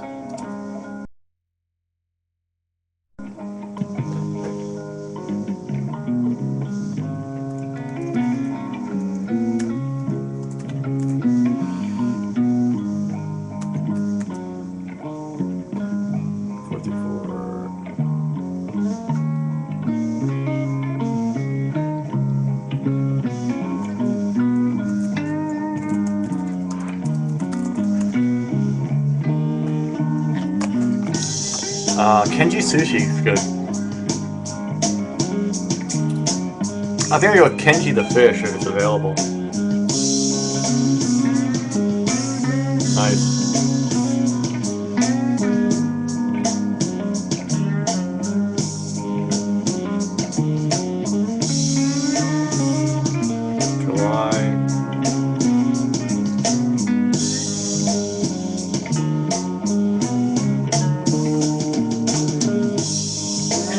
Give me a bonefish. Alright.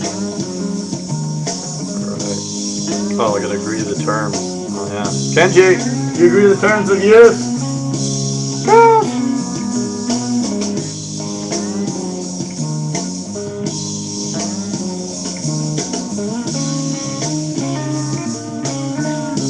I love how, like, on some terms of use, there's like 5 or 6 pages, but the you can accept it on the first page.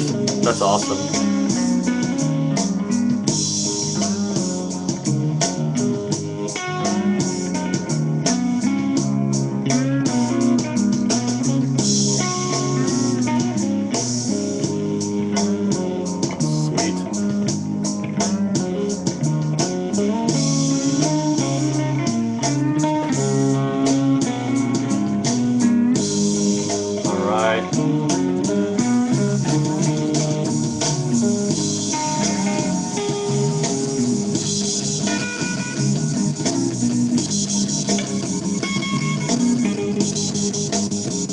Alright, we got it. Start broadcasting now.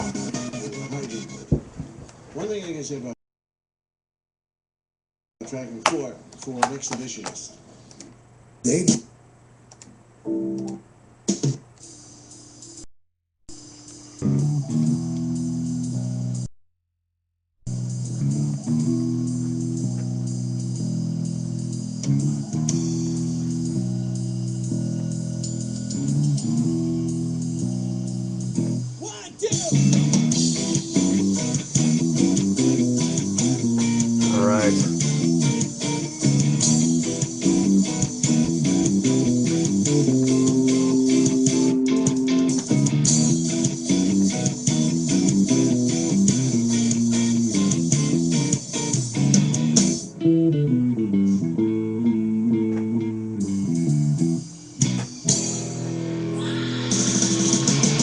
Alright, sweet.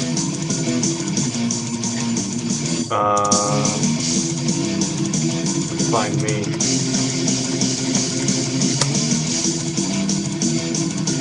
Almost there, folks.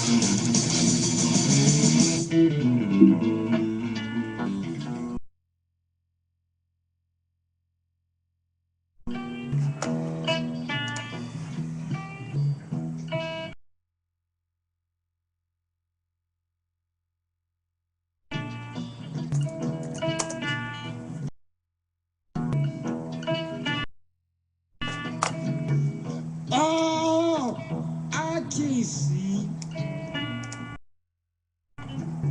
how my baby rest at night. You know, I can't see how my baby.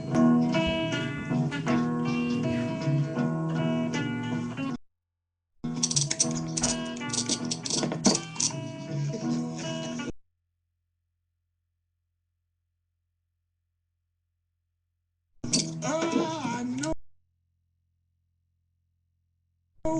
you ain't right.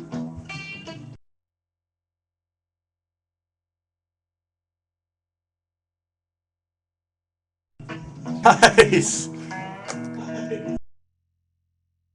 That's awesome.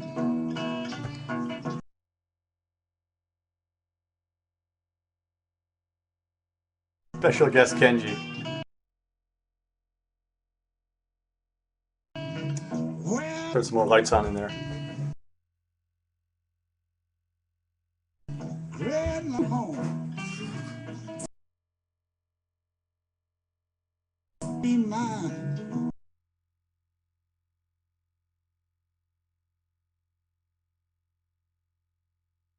Sweet one.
Oh, now you can see the screen. Take your house and your home. Take it flush from your Yeah, drunk or bored, you're right.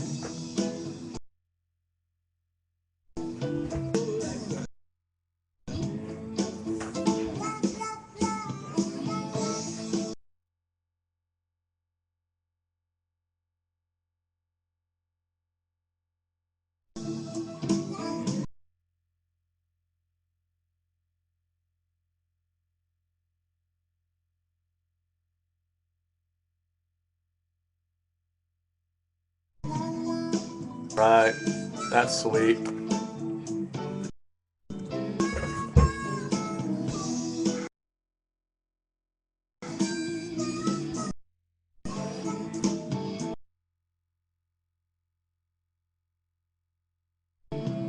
take your everything that you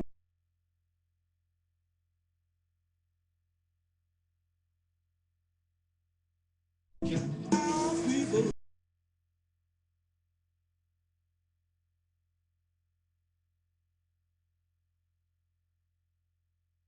like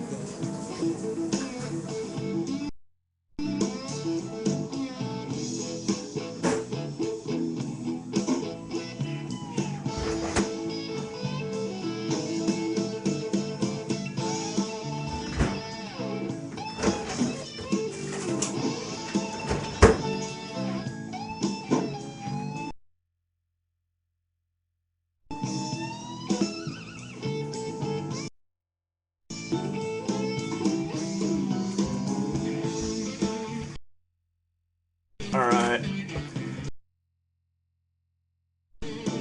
Yeah, Kenji looks excited to be on TV.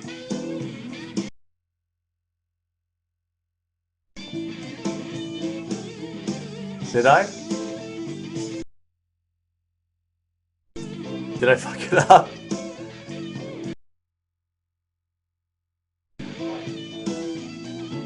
Duh!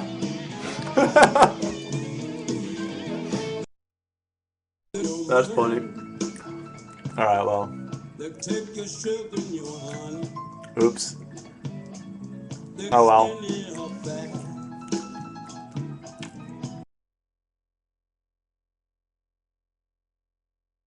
Yeah, just gonna start lagging now that I have Kenji on screen.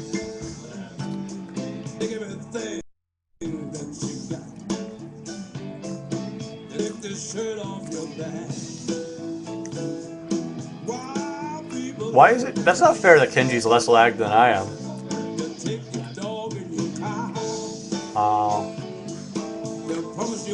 Wow, this is technologically a mess.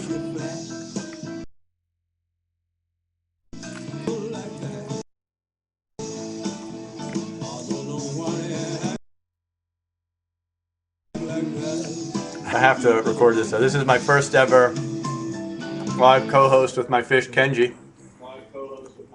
Kenji, how you doing there? You're looking pretty excited to be on TV.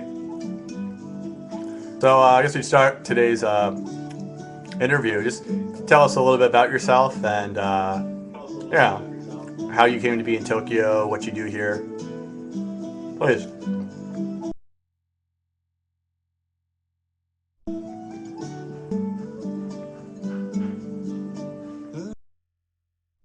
All right.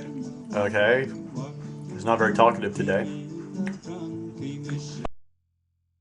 All right. You know, whatever. We'll go a little slower. What's your hobby?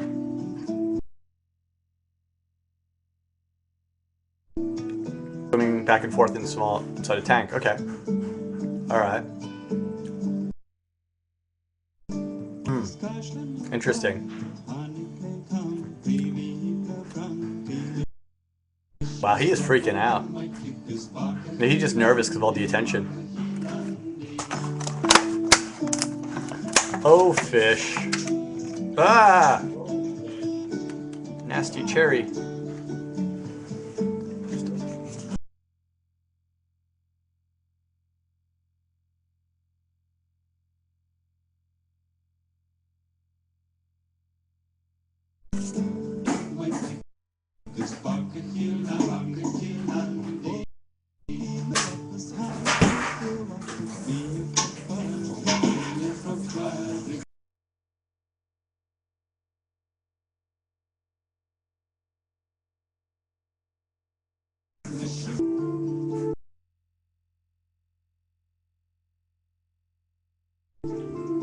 Sorry.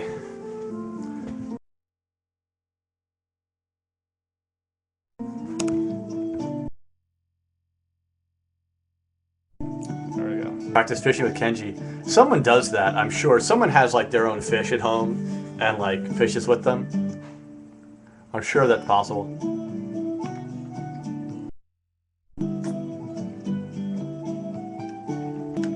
Excuse me while I eat some lovely cherries.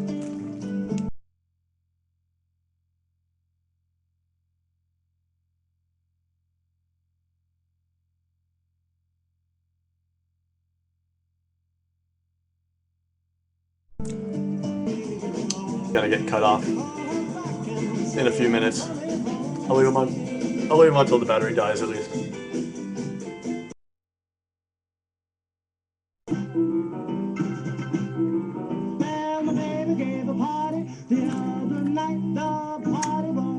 Are women in Japan materialistic? Obviously, whenever you use a word like women, speaking like about all of them, you're really getting kind of general. So like, it's hard to answer and say like, you know, women. But Japanese people, on the whole, if they have a religion, it's shopping. They are very materialistic people. It's evident anywhere you go in the country. It's the core of the country is things, owning things, buying things, shopping. I'm not gonna get like all preachy about it, but it is kind of that way.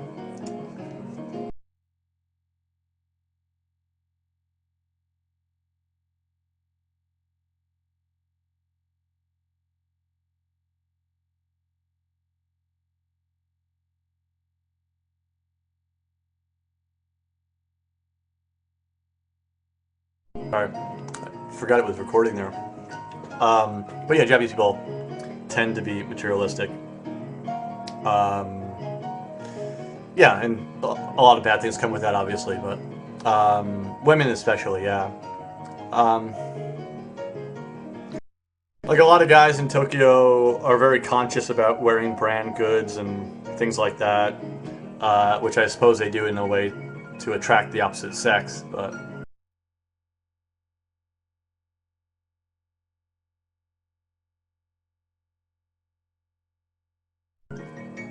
Well, I have a house right now.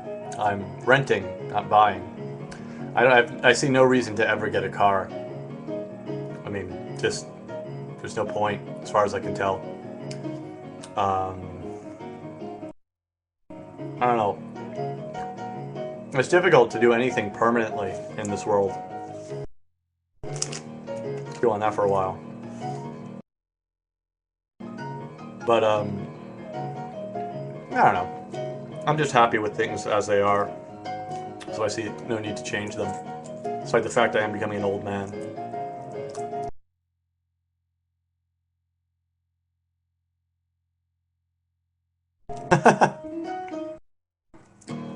I do have a very active social life, so you know.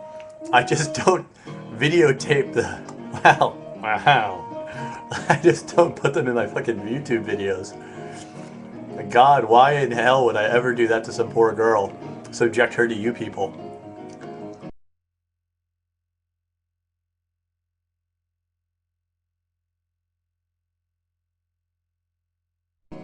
Because I think there's a kind of line in vloggers I've seen on YouTube that a lot of people get a little bit more personal than I think they need to be on YouTube. Like I don't want to hear about, you know, their uncle touching them when they were 10 years old. I don't want to know all these like random weird details about their personal life. Like it's like people are writing a diary for the world to read. Sadly, that is not what my channel is.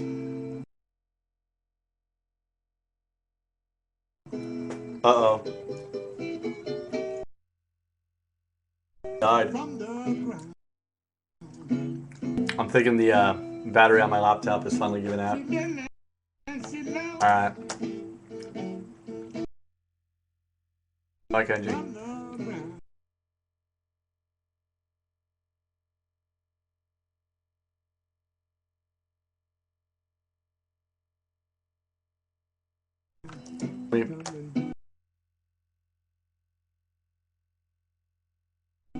Figure out how to get. The show has been stopped by the broadcaster. Fuck you, Kenji. Kenji didn't want to be in my show anymore.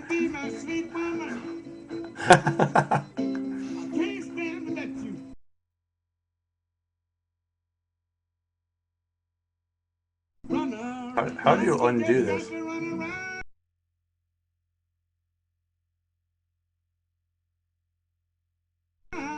Fuck.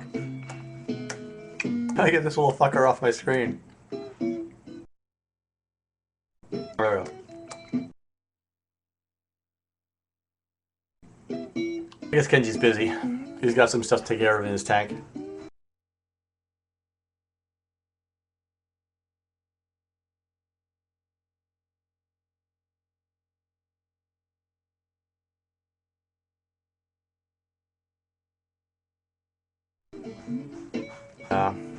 Stop breaking things, exactly.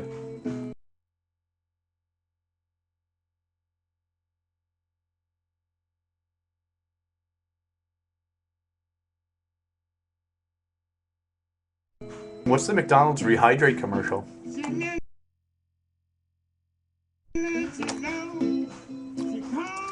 Kenji's a little attention whore, truth be told.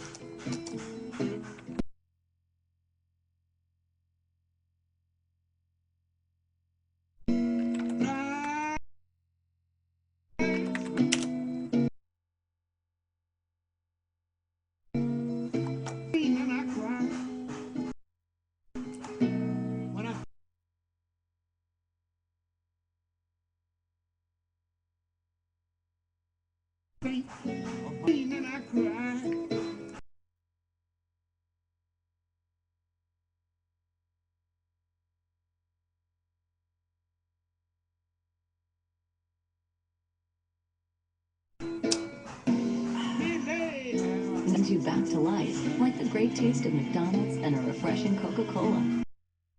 Right now, grab a size of Coke or other soft drink for just one cool buck. Are you fucking kidding me? Yeah, rehydrate with Coca-Cola?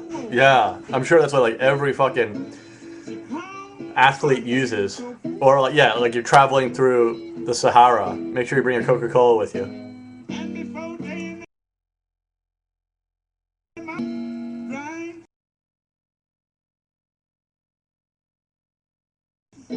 Funny, like Burger King in Shibuya now has a liter-sized like cola bottle, like for like if you're eating there.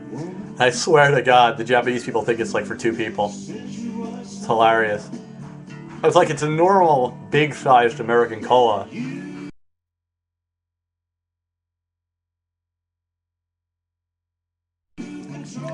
But I'm sure the Japanese are using 2 straws on the thing.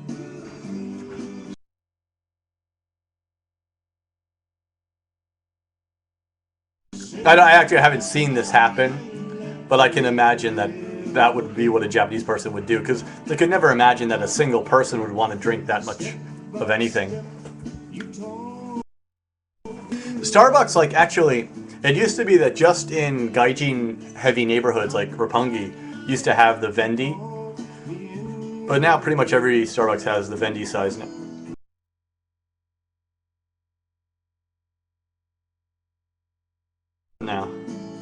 Sorry, Packard. The only hot J-Girl I have is my upstairs closet. It's such a pain in the ass to cut her duct tape like bindings. Get her all the way down here, and she just say crazy shit anyway, like, oh, get me out of here, oh, help, you know.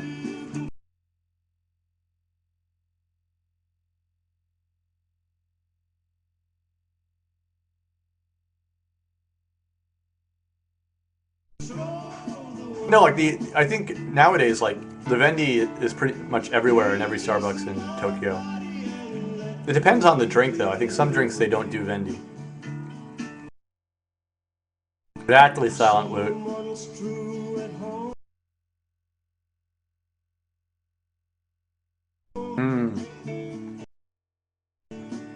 I remember Cucumber Pepsi. That was an epically bad idea. 3 here, 3 p.m.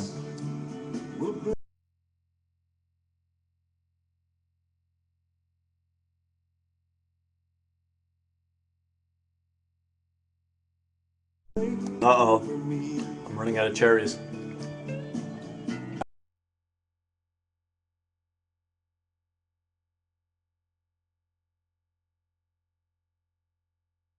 I might go out for a beer tonight, but I'm not gonna get started just yet.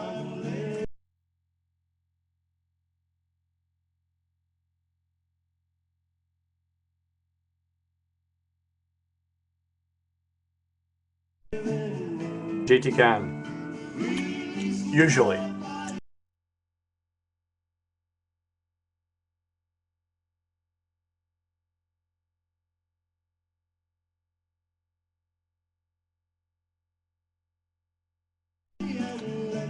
I get.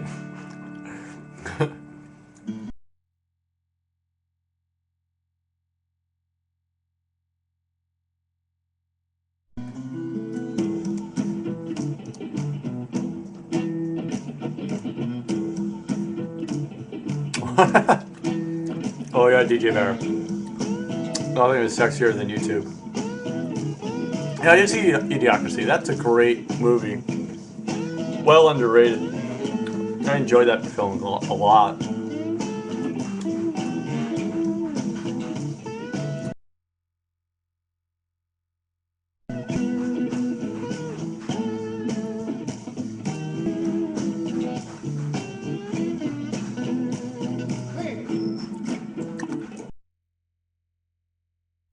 Brondo. Was it Brondo? The name of the drink?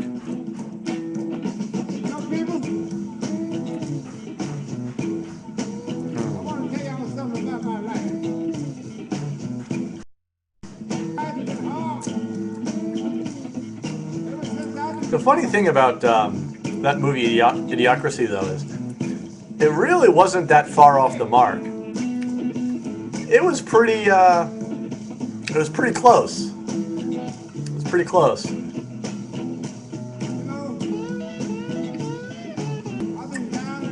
How long did it take me to learn Japanese? When I eventually do get around to making that Japanese video, I'm not going to say much the same thing, but no more cherries. You never stop learning it. It's not like an end to finish process. It's much more similar to like going to the gym. Like, you get increasingly in better shape, hopefully, but there's not a point at which you're like, well, I exercised all I need to, I'm done now, and just let it go. Like, you just have to, it's a process, it's a lifelong process, or as long as you want to continue doing it.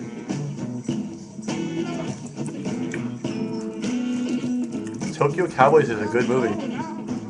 So I know the people who made the film, and I'm friends with about half the people who that documentary is based on. So for me, watching it was a little bit bizarre because I know all, like, well, I don't know the banker wanker dude, but I know Cloudy and some of the other people in it. But so watching it was kind of weird for me because it's like, oh my god, this is partly my life too. It's a little bit uncomfortable. But it's a pretty good movie. It's a well done documentary anyway. Documentary called Tokyo Cowboys.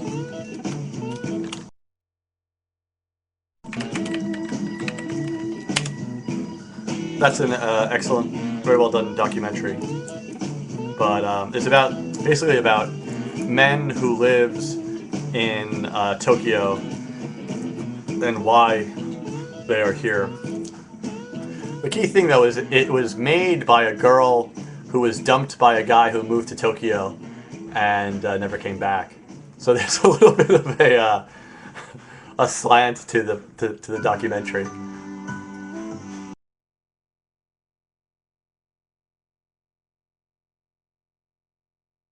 There's also a documentary out there. I wasn't in that. I don't think I was in Tokyo Cowboys.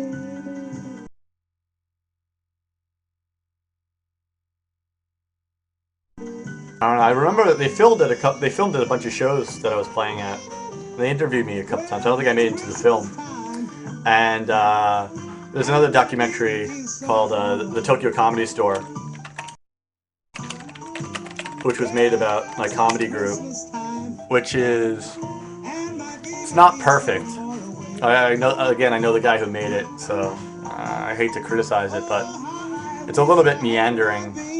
I appear in that a couple times, but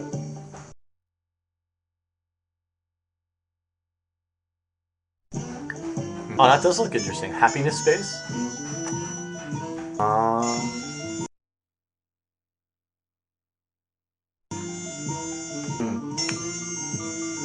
Tokyo Shock Boys? Yeah. Tokyo Shock Boys.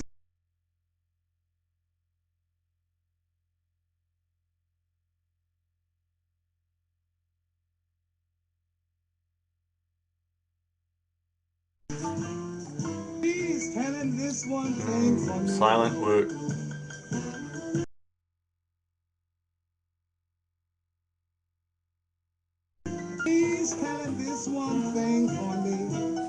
Alright. I should record this.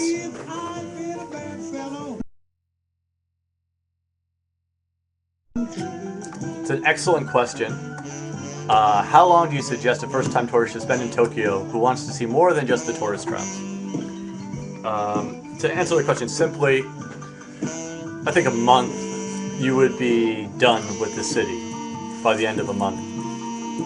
You'd have a full grasp on the city, you'd have made connections, you'd be sad to leave, but a week is too short. 2 weeks is getting there, 3 weeks maybe barely enough, but a month, if you do a month here, that would definitely be a month. Hell, more would be even better. But my thing I want to add to this is the most important thing to do, and I'm a very firm believer in this, is admit that you are a tourist and accept that. Accept that fact as truth. Because I think a lot of times people who come here and spend time here, they end up wasting that month, for example, because they don't do some of the touristy things you should do while you're here.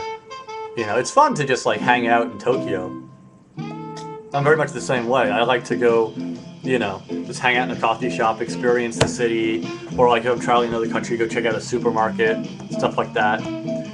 But to be honest, there's a lot of fun things and good experiences that are just fucking touristy things to do. You know, they're like really touristy. Like, you know, going to Tokyo Tower. Actually, I don't recommend that. Scratch that.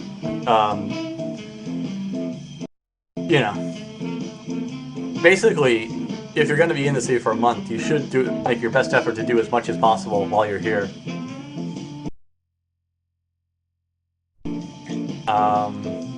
Because a lot of people do that, actually.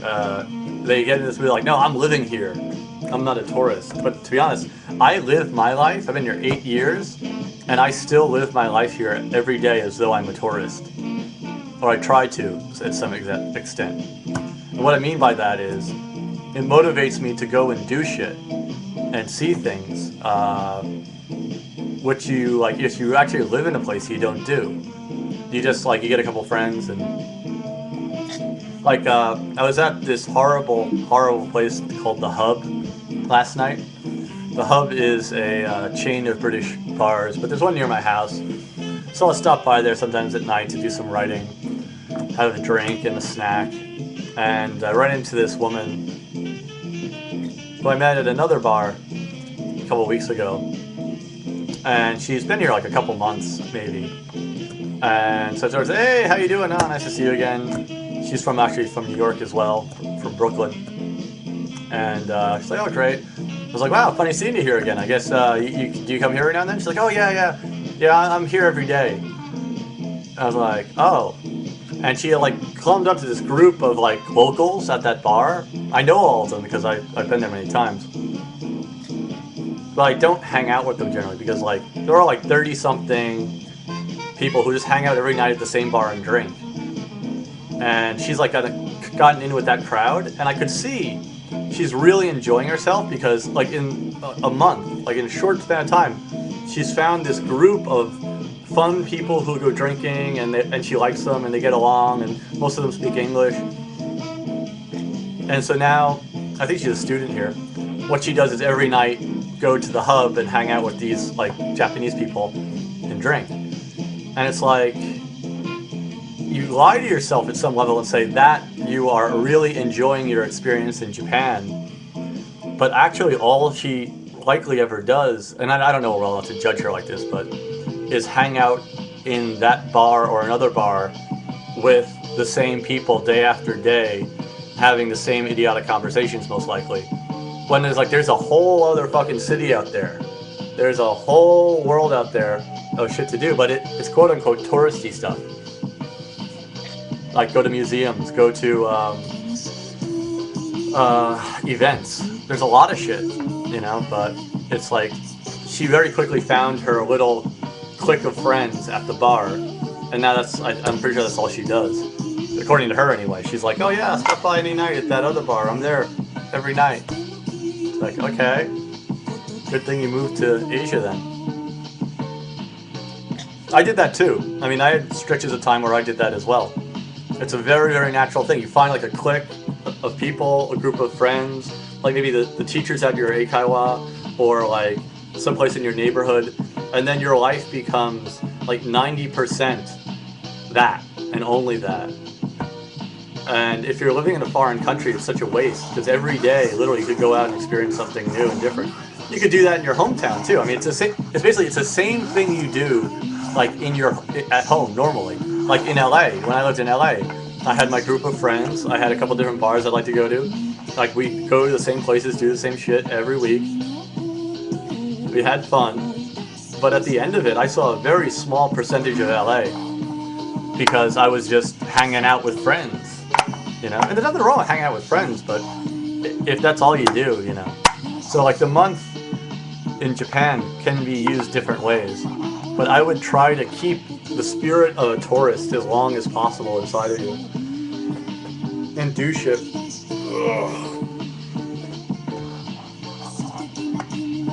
The best beaches in Japan, to answer that question, are in Okinawa.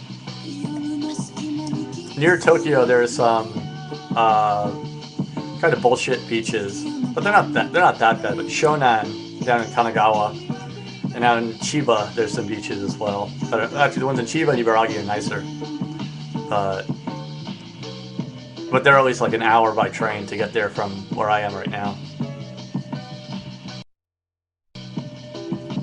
Ricky Ruffle, I think that's exactly my point. Most people haven't been to half the places in the city they live. And I'll forgive that in the city you're from. It's a natural, like people just generally like to find a routine like a favorite restaurant, a couple good friends, and they like to keep that routine. But you know, it's when you're living in a foreign country, you got to kind of break from that natural mold of life. If you're a tourist, is it hard to meet women? I will quote a very large, kind African American fellow I worked with my first year here, when I said, "How do you meet women in Japan?" And he said, "They're everywhere. Just look outside. Look, there they are. There they are." There's no secret to it, you know? It's the same in the US, you know? Oh, I can't meet a good woman. Where do you find a good girl? Or I think it's like Seinfeld had a bit on that. Women who bitch, like, where are all the good men? It's like, you know, there's no men, there aren't any men, there's no men. And Seinfeld says, trust me, there is a man where you are. He may not be our best man, but we have a man on the scene. You know, it's just they don't notice them, or they don't attempt to interact. TAT-CAN, this is hard to say, but it's hard to say exactly. They giggle and laugh and go, ha ha ha, often when they're just awkward.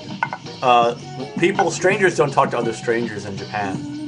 And so, if you just start talking to some random cute Japanese girl, she's going to be very uncomfortable about the situation. But, very often, if you're obviously a kind, nice person, not overly aggressive, you can become a friendship or whatever.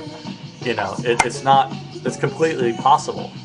You know, it's completely possible. When I meet women, I met them through introductions to friends, I've met them in the workplace, I've met them sitting next to me in the coffee shop, I've met them, you know, all manner of different situations. I don't think it's any different here than it is there. The only difference is you have to be aware of the fact that in Japanese society, strangers don't talk to strangers. So, you know, you don't want to be a total dick, and hopefully read the signals, but essentially, you know, it's hard to say. I don't know you. You could be a freakish-looking mongoloid, in which case it might not be that easy. But generally speaking, there is an ass for every seat. You just got to sit down.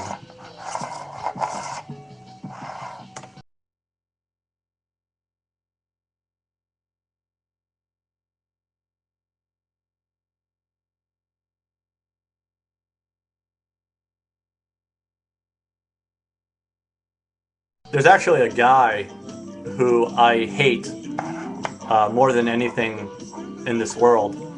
This blonde-looking, douchebaggy, European-looking guy. I don't know where he's from. He could be fucking American, Canadian for all I know. But anyway, he just hangs out in Ikebukuro Station from around like 10:30 on at night, walking up to random drunk women and trying to chat them up. Even sometimes I've seen him in Shibuya too. But literally, he just stands around in the station looking for slightly intoxicated women and goes over and talks to them. And it's just the numbers game. He's just running the numbers. He probably talks to like 50 girls in the station in a night. One of those girls is going to be interested. It's very tempting to want to punch him in the face because it's not like he's searching for his one true love. He's clearly got some type of mental illness which is causing him to be like an aggressive like womanizer. So if he did it once to try and meet somebody, hey, go you, that takes a lot of balls. You did it. But if you're doing that like every night, and literally, I at least once or twice a week, I'll see him in the station, like walking around, and he has a cell phone. He pretends to be talking on his cell phone, like while he's actually just scoping out for women. And then sometimes I've even seen him like go over and pretend to be lost and ask people how to get somewhere, like some restaurant. It's like, dude, like, I'm not the only person who's noticed this guy, clearly. And it's just like, he's a walking billboard of, oh, wow, gaijin really are douchebags, you know? And every girl that he comes into contact with, if she does, God forbid it, date the guy, she's gonna, well, hopefully get AIDS tested, and then B, realize that he's a piece of shit, and then she's gonna then hate every foreign guy she ever meets after that because of that horrible experience, you know? I did that actually. There's another guy, this is another really long story. I think I maybe told on here. I got this like spam mail from some guy who was just emailing. I had an advertisement in Japanese in a magazine once, and so I got on his list. He was just emailing random like emails from the magazines and saying like, "Hey, I am a foreign guy. I would really like to meet some women. I would really like to meet a woman. It's summer, and I'd like to have someone to go to the beach with and enjoy a nice meal. If you'd like to meet and have a coffee or maybe a line exchange." And he just send out, I'm guessing, thousands of emails. And one day I was getting tired of getting this fucking spam mail, so I searched the email address and I found a fraud website in Japanese where this guy and a number of his aliases was basically meeting women and then convincing them to take English lessons and pay him up front and then run with the money. Or he would like pretend they were in love and say, but he needs to move into an apartment that's big enough so that they can like maybe live together or something like that, and they get the money and run. And so basically, he's just a scam artist. I don't think he's in it for the sex. I think it was just actually he's in it for the money. Huge scumbag. Apparently, he's a German guy, and they had a photo of him on the fraud website. And then one day I'm like, in Ikebukuro at my favorite coffee shop, and I look over, and sure enough, he's got like a little Bluetooth thing in his ear. Major douchebag, right? And he's sitting there, and so he meets some girl, and they're talking, and I'm just like, just burning with rage. And they're like, what can I do actually? So I go to the Koban, the police office. And I go in there and I have to fucking explain everything, give my home address and phone number. And finally, one of the officers comes with me to go to the coffee shop. I'm like, I don't know specifically if he's breaking a law. All I know is that he's on a fraud website. And at this point, I'm already late to go to work. And the officer's like, yeah, he's in a coffee shop. I can't really do anything while he's in the coffee shop. If he comes out, I can ask for his identification, but that's really all I can do. And I was like, alright, thanks, officer. And I went on about my way. I don't know whatever happened to him. But, shit, that guy pissed me off too. You have a lot of tattoos, generally speaking, nobody cares, really. But public bathing places, sento and onsen, generally still don't allow people with tattoos to use the facilities. Also, a gymnasium might forbid you. Japanese people think tattoos are weird on Japanese people, but on a gaijin, they're like, yeah, it's a gaijin, they have tattoos. I know one guy, actually a YouTube guy, contacted me through YouTube. We ended up going out for dinner once, and he was from, I think it was Honduras or Venezuela, via London, and he had just gotten married to a Japanese girl, and he had like full body like tattoos everywhere. I ran into him again recently at Tokyo Midtown, where he's working in IT, and his arms are all bandaged up. I'm like, oh dude, what happened? And he's like, oh, nothing, I just got a job. They don't know about my tattoos, so he has to wear bandages around his arms to cover his forearm tattoos.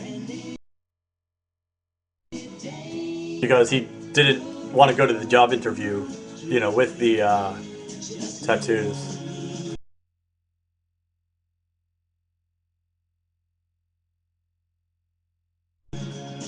And again, it's all a matter of like amount. Like if you're that fucking idiot from what was it, Germany, who got the stars put on her face, yeah, I mean, expect some social blowback from that.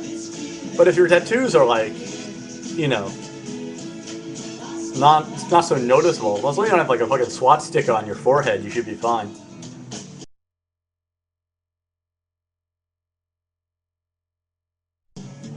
Yeah, yes, there are, but not many.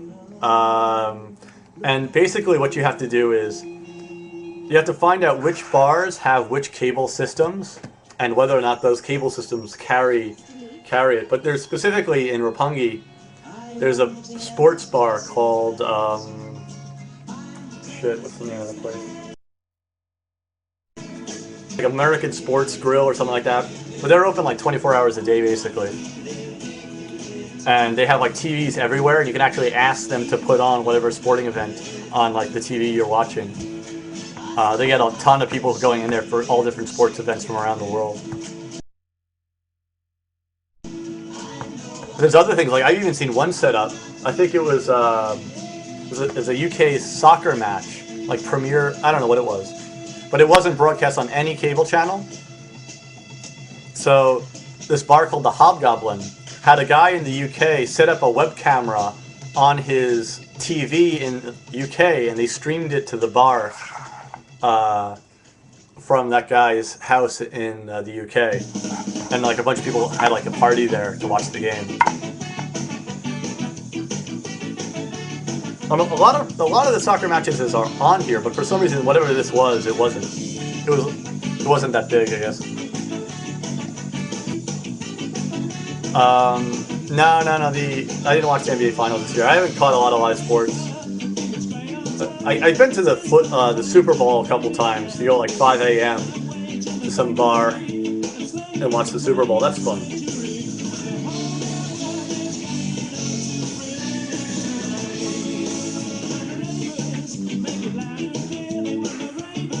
Yes, you have to register your bicycle like you do a car in Japan. And then every now and then the police will stop you when you're riding your bicycle and check your registration to make sure the person on the bicycle is the person who owns it. Because there's a bit of bike thievery. That's one of the few actual crimes that goes on here, is people steal bicycles. Actually, one of my favorite stories on that, Cloudy Bongwater, who's in that documentary I mentioned earlier, Tokyo Cowboys, he bought a children's bicycle, like the little Hello Kitty basket, and a little bell and a little flag on the back, and registered it in his name. And then like on the weekend, he'd ride it down past the police box, and the police would like stop, like, whoa, hey, hold on a second there, guy. And he'd be like, what? I'm just riding my bicycle, what the hell? And he like threw up a big fit, and the cop is like, I so nailed this guy. He totally stole this guy's thing. And he gets the registration number. He's like, you hold on a second here, and they call in the registration number, and he's like, yes. Now who's that registered to? Cloudy, what? Oh, all right, thanks. Then they have to come back and be like, oh, sorry. And you're like, yeah, don't be bothering me when I'm riding my bicycle in the street. Yeah, and he'd ride off. That was like his like weekend entertainment for a while. Oh yeah, there's BMXers. There's any kind of bicycle you can imagine here.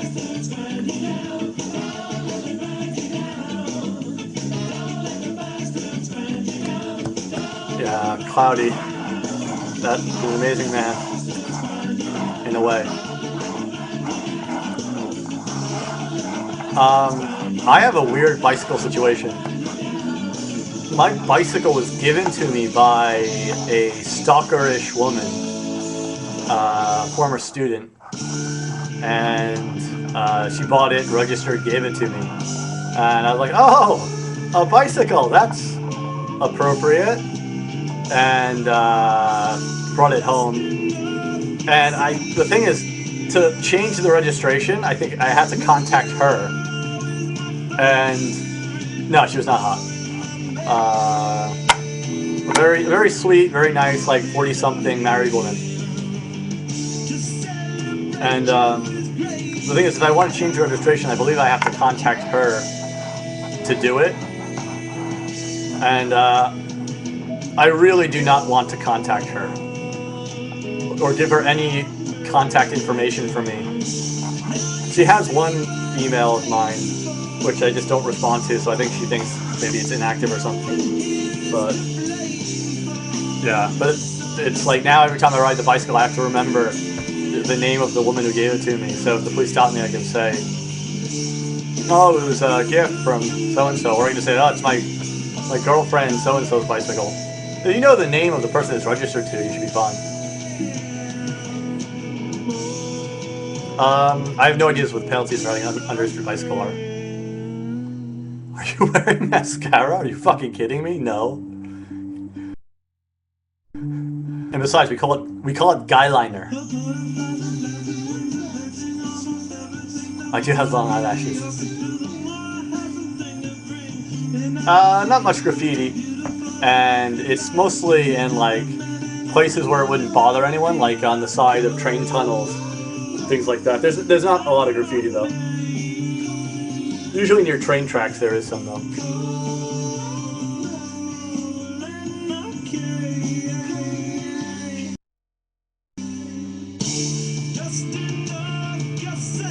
Snowboarding, yeah. There's a lot of places. A lot of good places to snowboard. I've heard. I don't snowboard. It's kind of expensive, from what I can tell. If you do it, but snowboarding is very popular in Japan right now. Favorite city in Japan besides Tokyo would probably be Shimoda. It's on the southern tip of the Izu Peninsula. I think I might try and climb Fuji this summer. I already climbed it once, but I kind of want to do a video about climbing it.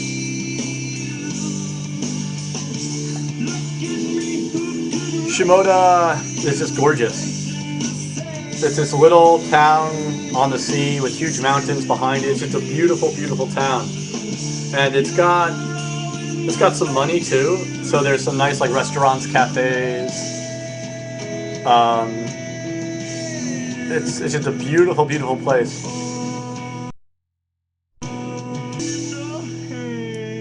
Did Lacey throw up on camera? Oh, that's right. Oh yeah, in her mountain video, yeah.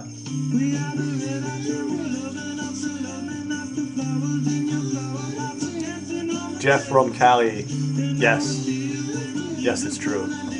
No, I mean, climbing Fuji's not easy. It's not easy. It's quite a hike. Most people are very not prepared for it when they do it.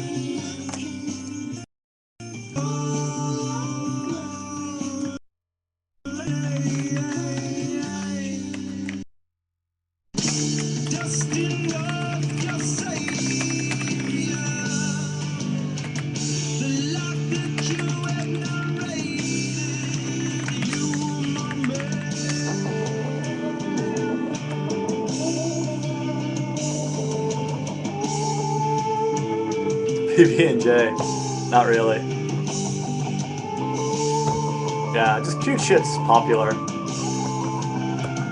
I don't know, I've never registered a bike. You still?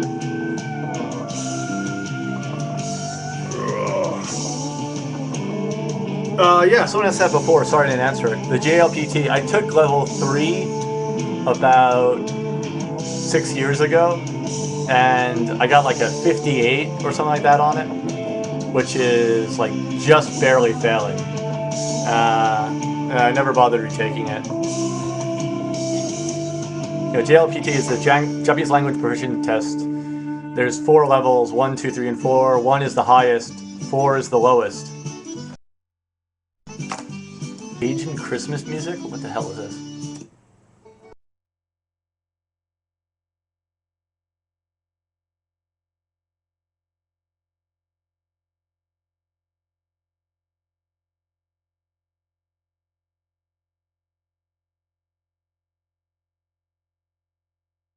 Cost of living, it's the same as a major city in the US probably.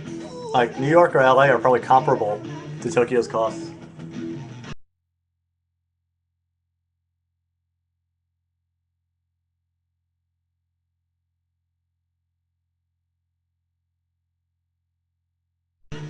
There is no 5. Level 1 is the hardest. Level 4 is really fucking easy. 3 I could definitely do now.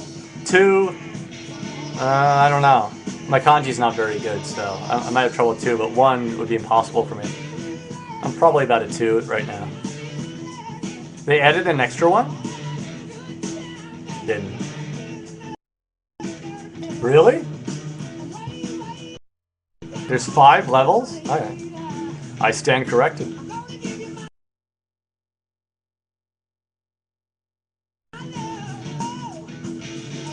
Because I don't see how anything could be easier than the 4.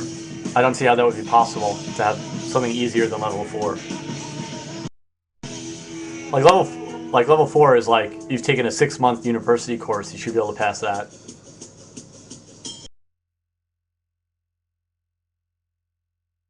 Oh, really? And also, level 1's kind of unfair because like Chinese people will rock out the level 1 test because they know the kanji, but their actually spoken language skills are not so great. You know, Johnny Depp.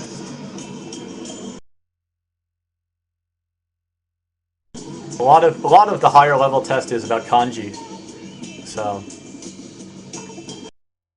favorite Japanese junk food? I have so many. Offhand, I've been eating a lot of pudding, Japanese puddings, and Matsuya, fast food chain Matsuya is pretty awesome, and Sukiya. Those are my 2 favorite fast food Japanese chains. Oh man, so many times, Jeff from Cali. That's half my life here, just buying random Japanese foods just to try it. I mean, constantly.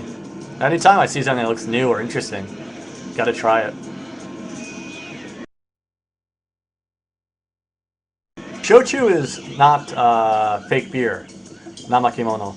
Shochu is a hard liquor, kind of like vodka, but lower in proof. It's like 20%. The 20 proof, or whatever it is, and shochu so is a hard liquor, but haposhu is the kind of fake beer, which is made basically just so it's not categorized as beer, so it has a lower level of taxation. But I like it just as much as regular beer. Hillsy disagrees, but I drink to get drunk more often than to enjoy the beverage. So sake is great. At the moment, Nihonshu is what you really mean when you say sake. Is not popular at all. It's really dying. Only elderly men drink Nihonshu anymore.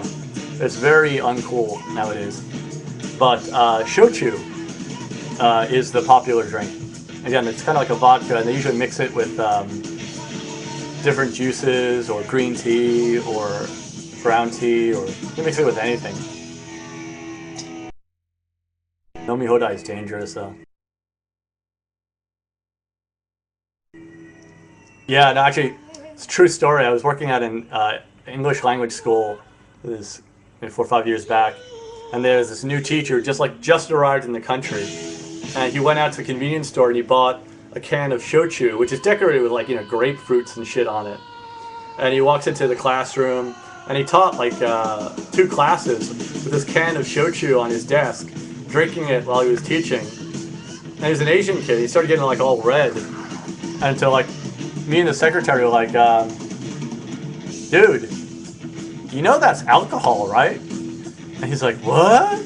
I thought it was grape juice, like grapefruit juice or something.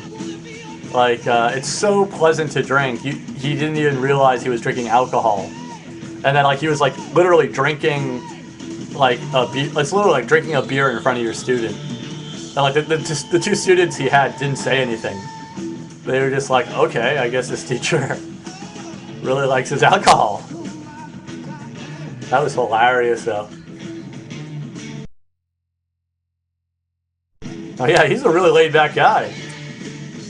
But actually, I mean, when I was a teacher, on a number of occasions, I think I taught drunk. No, I don't think I did. I did teach drunk.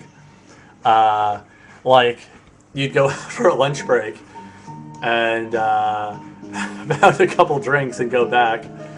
And I think students would even like you better if you were drunk as a teacher to some extent, because you're a lot more patient. You're a lot. It'd help in some ways, but obviously the management is not like it. And like many times, like every teacher, almost every teacher could probably tell you this.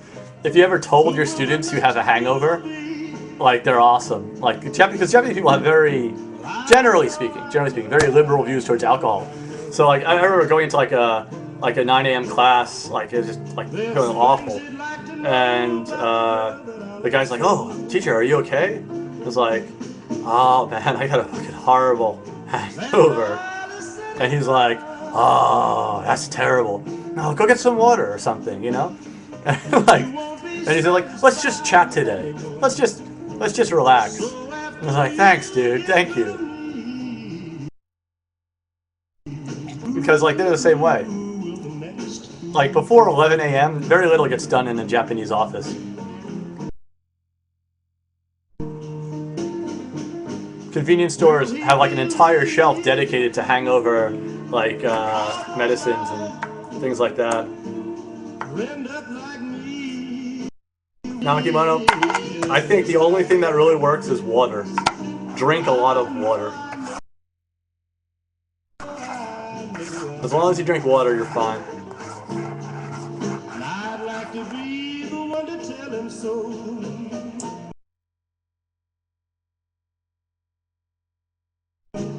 Oh yeah, the bizarre foods thing with the Zimmern. They did. They absolutely did. And I know this because Andrew Zimmern, on another show called What's Your Trip, hosted the show and used my footage from Ice Cream City on that show.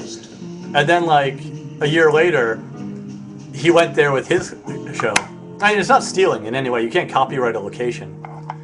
But it's like the fucking guy hosted a show using my video from that place, and then he went there himself. The only thing I wanted him to, like, his production company to drop a mail and say like, "Hey dude, you know, we thought that was a really cool place you went to on that TV show and they paid me for the video, so I can't bitch. I mean, they paid me like $400 or $500 for the footage they used. But then when they used it for their own show, I was so bummed they didn't like get in contact. Because literally, I mean, that's the tip of the iceberg of strange shit I could show them in Japan. You know? So I probably should try and do more as a fixer for TV shows visiting Japan. But it's difficult to get that kind of work. Hell no, no royalties. And actually, I really dislike the way he did it, because the way he explained it, he made it seem as though that ice cream is a mainstream product, where in fact it's a novelty product in a theme park. You know, it's not. It is not a normal beverage. It's not a normal ice cream. You know, it's completely bizarre. But the way he kind of explained it in the show, it's like Japanese people everywhere are eating octopus ice cream. Yes, and it's absolutely not a new thing, and it's absolutely not sweeping the country. If I ask any Japanese person, they would never even have heard of it.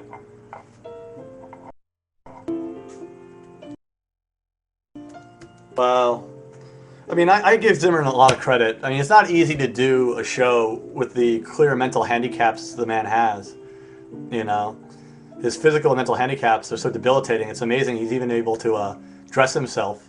Although then again, they might have someone on the production staff who does that for him.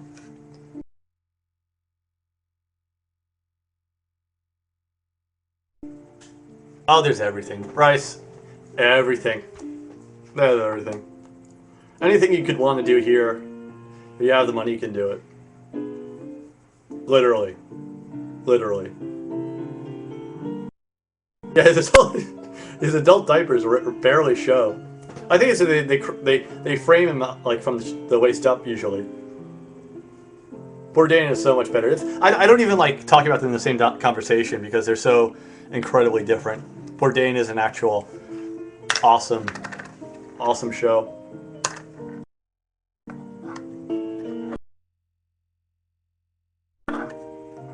Yeah, the drooling is hard to hide. Back 1 second.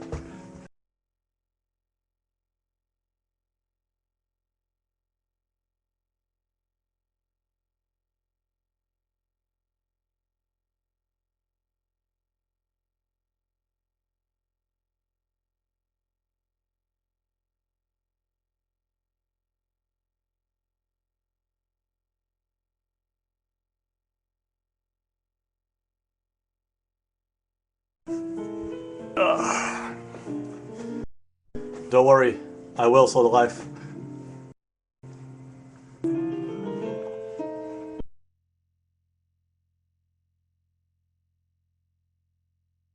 Oh no, Bryce, he's not actually retarded. He's not. He's a normal person. I'm just pissed off at him because he stole my fucking Ice Cream City Neta. And the worst is actually, I even on the Travel Channel website, they had a contest to be on one of his shows. So I submitted a video reminding him of the fact that he had already shown my video of some stuff here. And I got his name wrong. I said Zimmerman, not Zimmer. Which, in retrospect, I think I'm kind of happy about.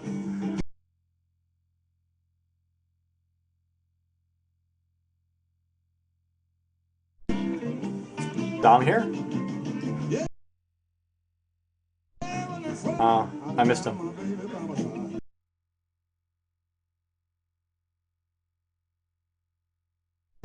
That's a bummer.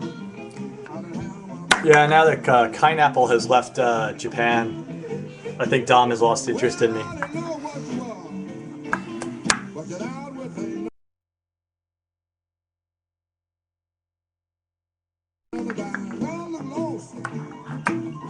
I have no idea what she's doing.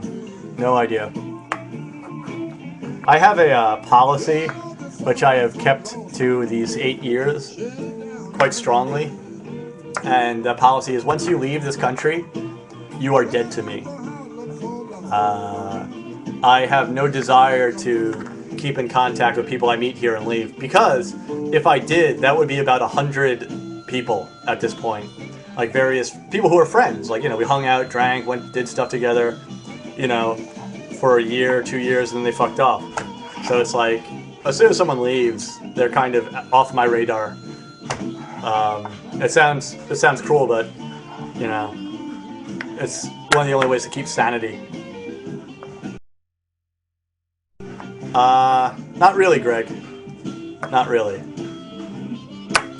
Emily's doing great. She's thriving. We went out for chocolate croissants yesterday, actually. She's doing well. She's like trying to do her music thing. Good luck to her. It's not easy. Yeah. But again, she'll probably leave at some point too, and then it's gonna be like one more person that will never keep tabs on. I mean, very few people actually stay for the long run. Like I said it to Sam, like the first day I met Tokyo Sam, I said like, look dude, I don't really want to be your friend because you're gonna be gone in a year or two, and I'll still be here. And that pissed him off to no extent. That really pissed him off so much. And so now I think he's staying in Japan just to prove me wrong. No, Emily has a visa. It's not the issue of getting the visa for most people. It's that they eventually get tired of living in Japan and they want to go back. You know, people and guys I've known who've been here for 15 years.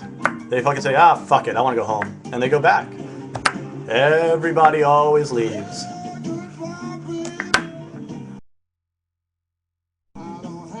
Sure as the sun will set, old Gaijin will go and new Gaijin will come.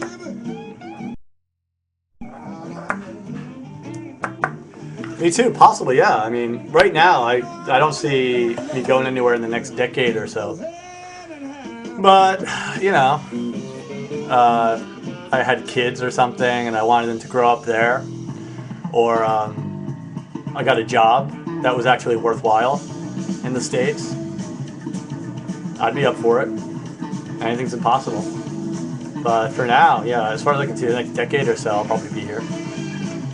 But that's like, but I'm saying that after 8 years here. People say that their first month, oh, I could see living here for like a decade. And they're always gone within like 2 years.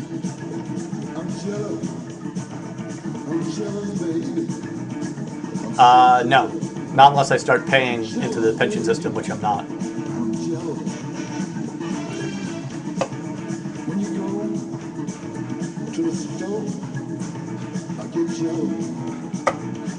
Which is one of the other reasons why, like, you know, I have to look at work possibilities outside of teaching, you know.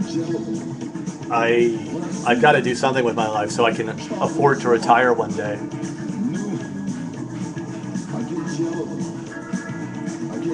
Yeah, Norris, like, I kind of agree with you. I think living in the countryside first is probably better, and then moving into the city.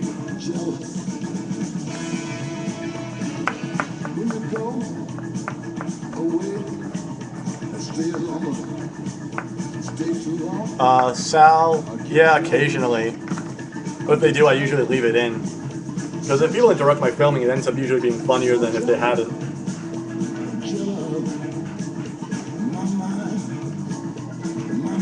Yeah, I guess I could just, instead of retiring, I could just start smoking.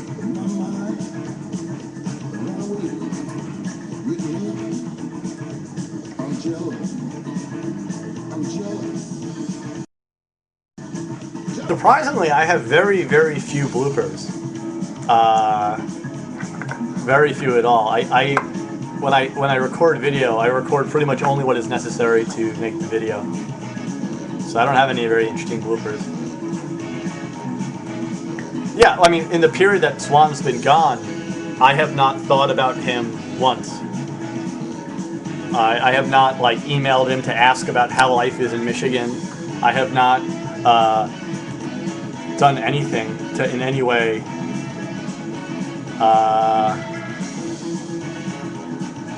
you know, to encourage contact with him. That's just kind of the way. That's just how it goes.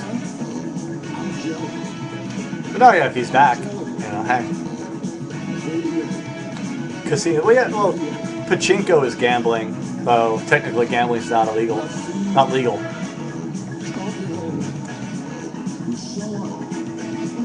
Yeah. Same here. I think if I ever do leave Japan, the TokyoCooney channel dies with it.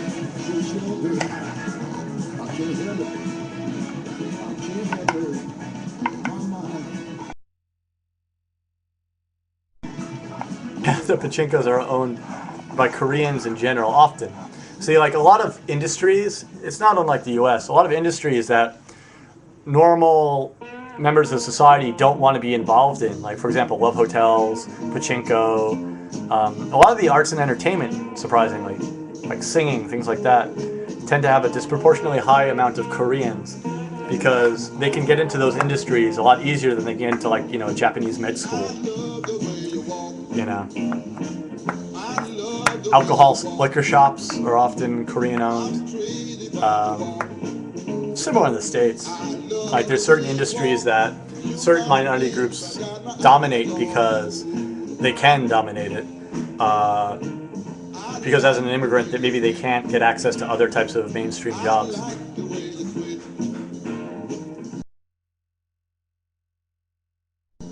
So plans, I don't think they're far. I don't know. Some of them might be far and run. I don't know.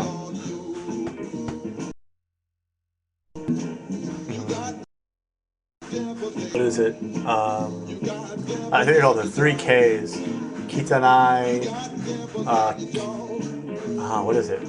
I don't know. The 3Ks, like the jobs that they don't want to do. Is Kitanai, Kibishi, or I can't remember what it is. It was like dangerous, dirty, or like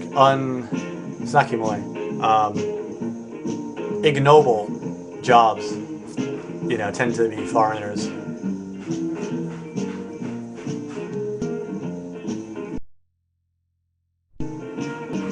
Silent Wood might be. Kiken, yeah. Could be Kiken. I forget, but it's like a saying with 3 Ks.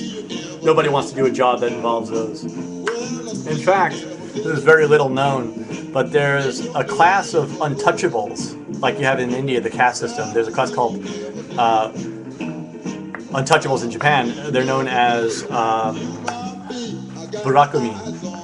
And Burakumin were like leather makers, butchers, mostly things dealing in animals, dirty jobs. And then their children, you know, for years on, are like stigmatized as being from that class of people. And still today, it's illegal technically, but still some companies or prospective people possibly going to get married will have like their fiance checked out to find out if they come from Burakumin background. But it's, you rarely hear anyone, if ever, talk about it. It's like, it's not, it's a very, very, very not popular topic. Taboo. Gaijin are not untouchables. That's completely unrelated. Yeah, it's exactly, yeah, the citizen's correct. You're kind of exempt from the class system, in a way. But it's more complicated than that, obviously.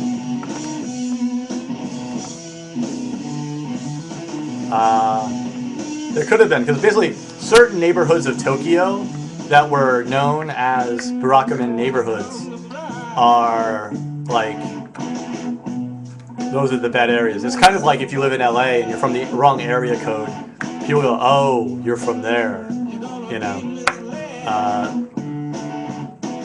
Well, no, a gaijin would have a stigma marrying someone from that class, but neither the gaijin or the person he married would give a shit. You know? So it's kind of like, it's only an issue in the minds of a very few incredibly traditional, mostly elderly people. I don't think anyone in my generation, I mean, they all know about it, they're aware of it, but I don't think anyone ever considers it anymore. It kind of died around the early part of the last century.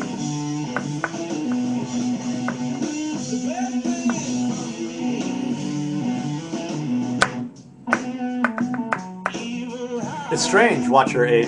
I have many friends with many different types of wives from different backgrounds, and like some women, like this is true of a lot of Japanese people in general, they want to escape Japan because they find it socially limiting. They don't like Japanese society, and so often they see marrying a foreigner as a way to get out into a society they like be it America, the UK, you know. So for some Japanese people, there's a sense of freedom in going to another country. But on top of that, I would say that generally speaking, and statistically this is essentially a fact, men have a tendency to marry down in class or the same class. Women have a tendency to marry up. And so that's quite a big difference. And it does affect, I think, the dating scene for foreigners to some extent as well.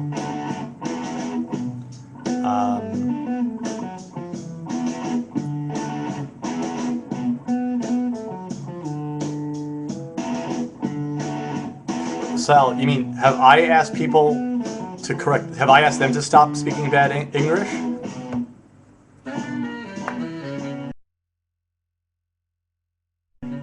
Oh, yeah. No, like one time there's this bar in Shibuya I used to hang out a lot at called Insomnia Grill, I think it was called. And they had this fucked up menu.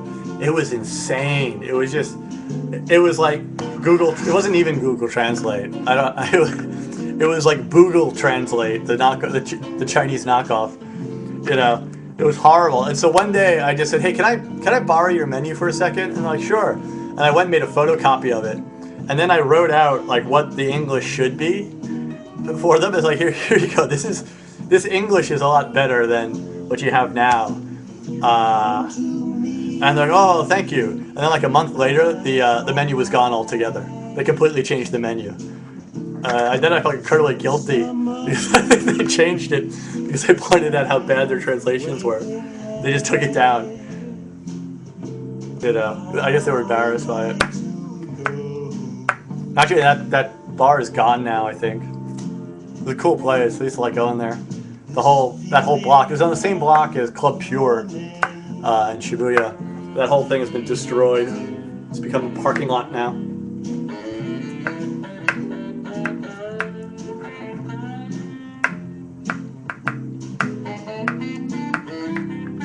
Will do, people.